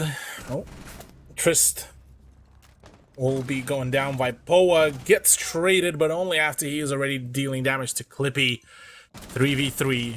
Just a continuous battle of just all the trades. Shotgun somehow manages to run away with so much damage dealt to him. He will need to be rather cautious about which next gunfight does he decide to take. Already reveals his position. A little bit more of a cheeky pre-fire. Calm before the storm. So much tension right now. Shotgun is threading the needle here. Oh, does find one. That's so much damage onto Cabicon, but not enough. Not enough to shut him down. And, well, in a 3v2, minute 12 to go. Still plenty of ways for rotation for Landscape Co. That could be costly, especially with Shotgun able to pinch in later on in the round. Rovey has got a lot of pressure on his shoulders. Shock drone going to be going in. What info can they find? Not a heck of a lot, so we'll pull off the drone, but Shotgun pushing down the stairs. Not going to be a bit of thorn on the side, but with limited health, it's only going to take a couple of shots to Rovey to take him down. Shotgun, though, the infinite patience to not force the issue just yet. Attackers have located a bomb. Indeed. Rovey looking to make to be even more of a nuisance, but Shotgun has different plans. Cabicon is the one to get the better of him. Rovey is all the last man standing. Does down Shotgun, but does he know about it? That's a whole different question. Going into all of this, continuing the push, continuing the play. Rovey has 17 seconds. He needs to make a play. He needs to go for the push, for the frags. Already on site. Wasn't for the rotation. Could possibly go in for the plan, and he sure will be. Rotation from Dally should be coming about, though maybe even just a cheeky pre-fire. He won't have the time. Rovey, no chance whatsoever. Dally is the one to shut him down at the conclusion of it all. And there we go. That's round number 5 into the hands of Noob Slayers. 5-3. Every time I see that camera, when it goes off to the side, I can only imagine it's like when you want the credit for defusing the bomb, so you got to take your teammate out. Just the slow turning of the neck. Just, sorry, just shh. Don't fight it. Don't fight it. Just let it happen. I want the credit. But it is another round, and that gap will be extended out once again. 5-3 now. Noob Slayers might be in position to reverse sweep. 10 seconds to go. Absolutely. Look, I mean, after a tilter of the second map and the way how it ended, I would imagine that the Landscape Co. team would be feeling a little bit down for missing out on such a huge opportunity to make it a 2-0. It would have been big, it would have been huge, but unfortunately not meant to happen just yet. So stuff in open area is going to be the choice, the possible round to push us into a match point. Only 2 rounds theoretically only needed for Noob Slayers to complete the reverse sweep and qualify themselves for SCS Split 2, which would be just absolutely devastating for Landscape, given just how close they got. Well, Trist battling. There we go. Evil Eye does finally go down. South open area presents its own unique possibilities as well. And I mean, it feels like Landscape Co. have run out of steam. They've already played one best of 3 that went full 3 maps. They've now played another one. That's a long day. Yeah, I was talking about that. Yeah, the element of fatigue is going to start coming through as well, which will be a rather big thing to really talk about. Just given the fact that, look, so many opportunities just arise there, so many plays, and just either missed or completely just flogged. Wouldn't put it past that we'll be seeing a very kind of similar turnout here, very similar possibilities to be shown by the offense of Landscape, but fair few opportunities that could be missed out. I do have to commend, though, Vipoa stepping up, showing us some absolutely great performances, but so is the rest of the team. Even Pangu, despite the unfortunate scoreline, it was his shield plays that allowed so many thorough pushes, and for Landscape, they haven't really found any stable way to suppress and to deny the shield plays apart from just flat-out aggression. But by the time the aggression did come about, was pretty much all done. That's number 16 on the cards for him. Lovely little nitro cell there. Place in connector under the window, and Hydra out of the equation means that that vertical threat is now significantly diminished. In fact, we'll be favouring NOOB. Okay, Lippy, don't worry about it, champ. Don't worry about Triz. No evil eyes, no chance, no clue. Capicon as well, opening up the janitor hatch as well. Roby, my god, this man's drone work. He's like a Twitch savant. Yeah, Rovi has to be one of the best Twitch players out there. Man is just an absolute menace when it comes down to anything Twitch-wise. Thatcher ban, not an issue. Flores is out, again. Not a problem at all. Rovi's there to just absolutely shut things down and not really care much about his opponents. Ali already gets the better of Shotgun. 3v3, once again. Yet another moment, yet another chance. Pengu swings, gets the frag, and dips out there very, very quickly. Capicon and Ali are the last two players standing. Capicon is planting. Capicon is solo, that's the thing. He finds the kill. No, okay, plant denied. Now Ali alone in a 1 versus 2. Punches out the evil eye camera. Pengu has rotated back up from the basement. He dropped the hatch. Viper is going to have it. Pengu has to clutch up. Ali gets the 1. Oh no. And the 2. Landscape! I suppose it's karmic justice after the last time. This time, no. He's not going to waste the opportunity. Pengu. Unfortunately, misses on the opportunity. Whiffs the shots. Had Ali dead to rights, but unfortunately for him, things did not go his way. Staff room and open area is the next choice as Landscape Co. is still in the play, still ready to roll. And yeah, look at this, just clean transition for Ali, and just such a good performance. So Attackers need to locate round number 10 is here. Once again, 2 more rounds to either find out if we are going into overtime or if we are hitting, well, or rather seeing Noob Slayers go and qualify for it all. What do you reckon, Panda? So far, we've seen quite a fair bit of performances from both of those rosters. So far, what is your gut feeling? I think Landscape Co take it. They're on the attack. It's their favoured side. They love the freedom that it brings, and they can just look to force the issue, push the envelope, and that's exactly what they've been doing. All right, well, see if that is going to be the truth here. 5 seconds left before insertion. Pengu once again sets up the very same setup, fully well aware how important it would be to win it out right here, right now, get that match point, at least guarantee the overtime, so it wouldn't be as pressing of a matter for them to finally get to that winning position. The last moment setups need to be very quickly, very prompt about it. At this point, Landscape would be quite knowledgeable about the setups, should be able to read into that rather well, but one could only theory craft and all of that about the knowledge and what is going on in the players' heads. But it's a very aggressive push-up by Hydra, though, through the main lobby, I have to say that. G8 in hand, Black Ice, Drip in play, and running the kickstart charm as well. Fully geared up and ready to go. First minute burnt off the information. They see that walls are soft there. They can hear Vipower going to town. They want the drone in for confirmation. A quick pick here. They're certain, absolutely certain there's someone in lone. But it is a rotate hole in just that. There he is. In the moment. One before the storm. Few of the push-ups been done. Hydra knows. Hydra is nowhere nearly finds some damage, but no, can't seem to nail anything. Shotgun, someone gets the better of Clippy. That's the Jackal out of the equation. No more pings for Hydra. This is borderline ridding him off the eyes, but Capicon is the one to respond back to Vipo. Another gunfight does erupt. Shotgun needs to make sure that he nails his shot, but he gets pincered through 3 different positions, and Ali is the one to find an opener. This is big. This is where Landscape could really equalize the scoreline here.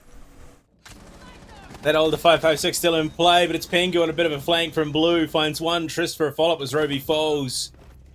Answer back at the hands of Capicon is pretty big, and Hydra pushing through archives as well. Pengu doesn't know. They've got Pengu the doesn't back know. fold. They know. Kebicon from long range for a third. It's Dali alone. The hold of 2! Landscape Co. equalise! We are going deeper and deeper here in the bank. We're going full regulation. We might still go further yet. Hey, wait. There we go. Landscape. Just as we were about to be ready to write them out. Just absolutely doing the numbers here. Whereas on the side of Noob Slayers, look, they got to that 5th point, and then from there on, it's just kind of all started slipping away from what was initially, what, a 5 to 2, 5 to 3. Now it's a 5 to 5, and just so many things went wrong. And yeah, look, curious what is this choice of Trist on Vigil, whether it's going to be enough to really swing the momentum in their favor once again, because so far Landscape are just rolling their opposition. And you can see even in chat, they got very, very active. They are firing themselves back up, found themselves that second wind almost, which is going to be a rather scary opportunity here. Oh dear. Well, 5-5, all tied up, ready to go. As things stand, a lot of that steam is finally leaving Noob Slayers right now, and Landscape Co are the ones that are taking that lead and pushing that advantage in being the ones to take control of this map. If they can keep doing that, things could start to get scary for Noob Slayers real quick. Absolutely. Let's see what Noob Slayers be able to do here, really, because this is possibly the final few chances for them to keep it up, keep up the run, and keep up the push. Rovi just waiting for the right moment to go in for the call. Hydra being very thorough on droning, knowing full well that Noob Slayers could be doing some cheeky stuff here.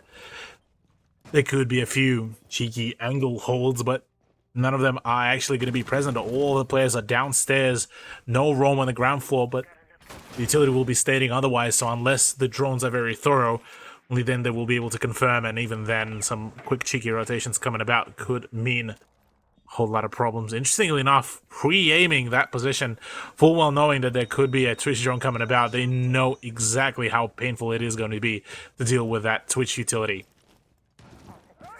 Oh, yeah, they need to be on top of their game, but Clippy going to find some feet now, goes to the scan, gets it off, is revealing the position downstairs. I believe it's Trist that was spotted. The ERC going to do its best to try and cover those tracks, and Pengu playing around bottom blue. Going to barricade that off as well, but the hatch has been popped. They have an avenue down the basement. Those castle barricades are going to be rough to deal with. Yeah, the castle barricades definitely could make things a whole lot rougher, but surely by this point there's still at least some form of utility to get the breaches done. Rovi trying to get his drones in. Yeah, Rovi just knocked his own Twitch drone down. Oh no! Stairs. Oh, this boy. is devastating. This is big. Huge. Rovi's back at it again, and he gets rid of the ADS, completely nullifying the position. Pengu forced now to dip out and try to go for full aggression.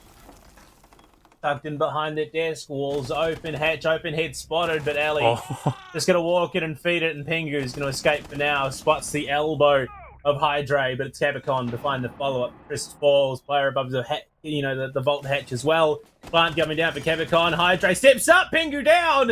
It looks like it could be the pickup here. Hydra for a second as Rovi falls. The plant secured. Deli pressuring the players, swinging Hydra. Very, very tagged up, but for now still alive. Nitro Cell's going to finish him off in the end. 2 versus 2 in the post plant. Clippy above. Shotgun fights Capicon. That's a third for him in the round. Spots one. Not enough. They get the kill, and they should be able to get the defuse too.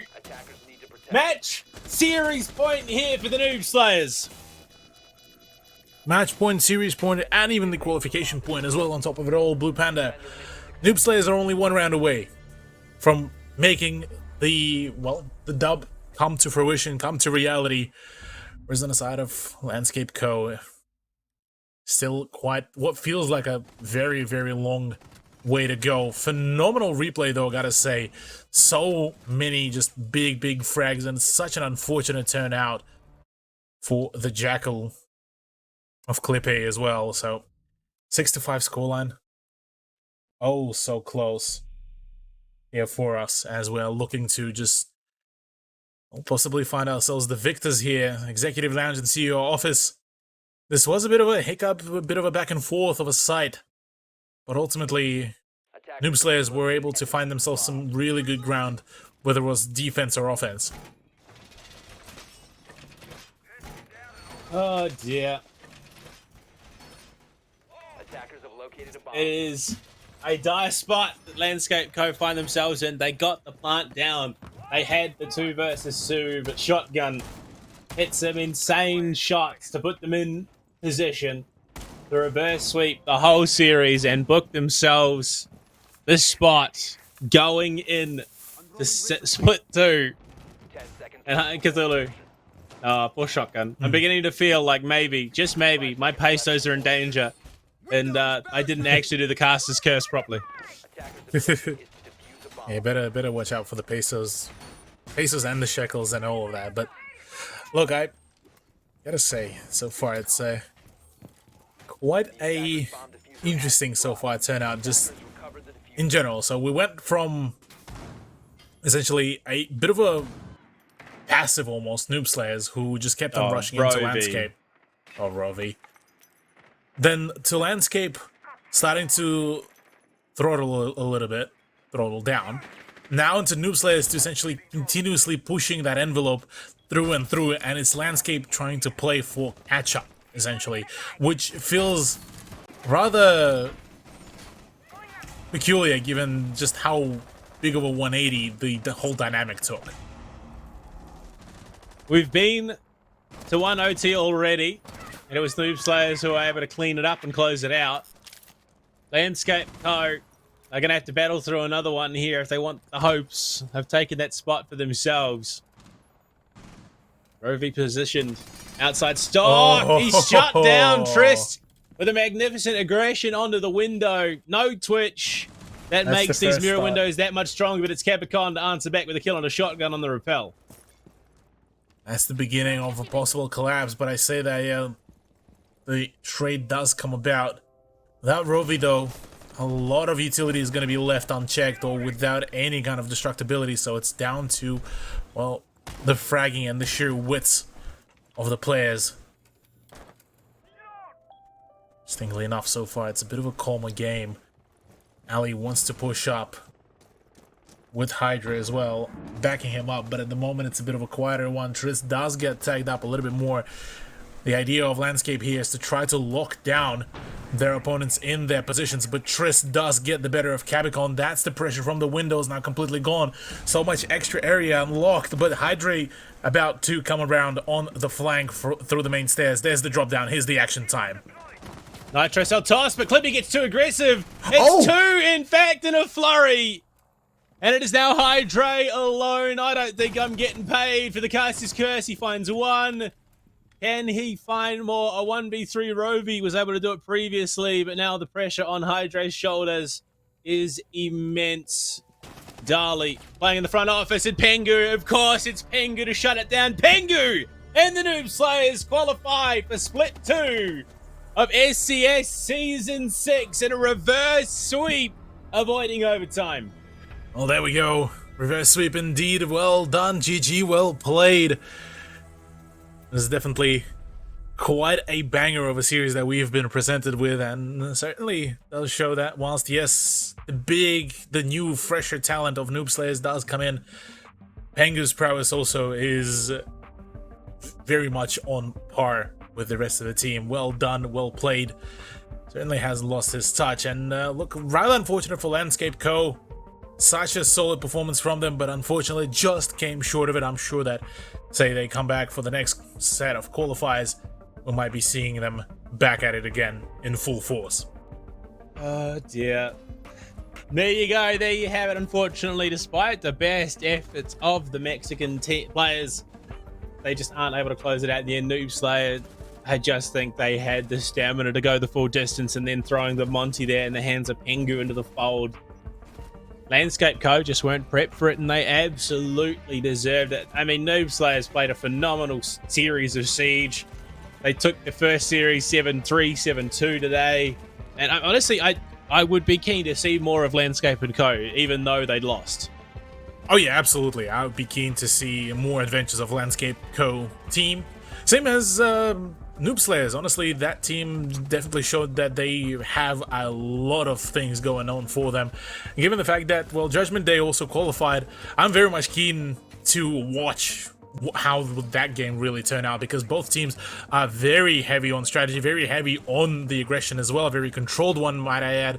And, well, from there on, well, the sky's the limit really for all of them, and quite keen to watch each and one of the teams develop. But yeah, here we are, 7-5, 8-6, and 7-5. What a reverse sweep. That was huge. Noob Slayers are going to be playing in Split 2. Let's have a cheeky look at the bracket and see how it closed out today, and I'm sure Firmate will have the group sorted or ready to go into in just a moment. So Judgment Day win 2-1, Nocturnes win 2-1, Noob Slayers win 2-1, and Okami, the easiest, the breeziest of runs so far here through the qualifiers. The Judgment Day, Nocturnes, Noob Slayers, and Okami will be joining the 4 groups available to us. And Firmate, do we have the groups ready to go so we could show all the lovely people at home? There we go. Qualified teams. Sure Group do. A, Judgment Day joins. Nocturnes jumping in as the 4th team in Group B. Noob Slayers join Group C. And Group D is joined by Okami. Look, let's be honest. Group B, that is a scary group. Oh yeah. Group B is definitely could be possibly dubbed as the group of death, but I am also quite curious to see how will Judgment Day really perform in their group as well. That is looking to be quite a spicy one, as they perform just absolutely. Judgment Day in Group A?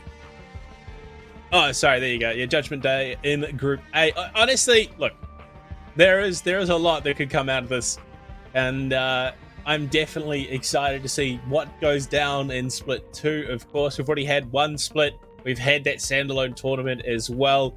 And there's a lot that goes into this. You got to remember, you are vying for that spot in the Pro-Am. Juices, look, it sucks they didn't make it through, but they've already got a spot at the Pro-Am. Surf won it last in the first split, so they're going to be going as well.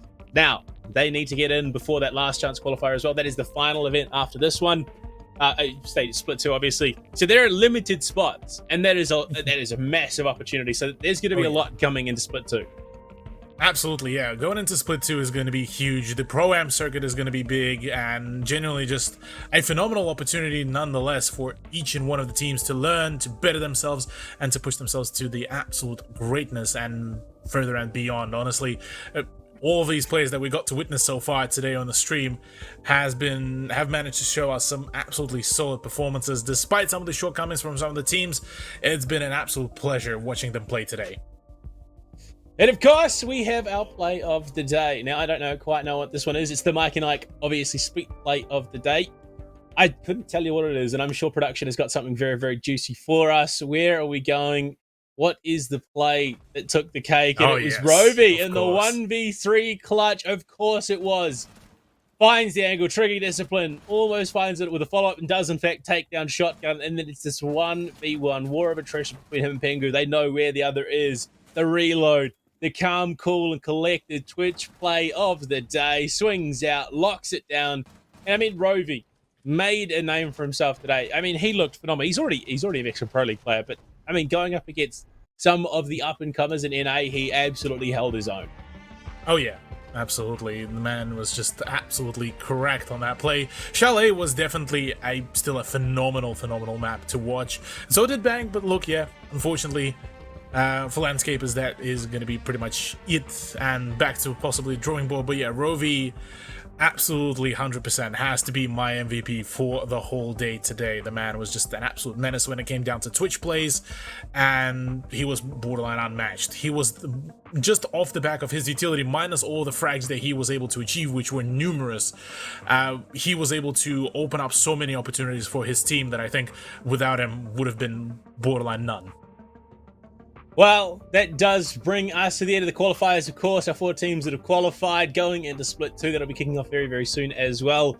Shout out to our sponsors, of course, Mavix and Mike and Ike's and Cthulhu. From over the ditch, from here in New Zealand, we are signing off today. Thank you so much for NSG and SCS having us. We'll see you next time.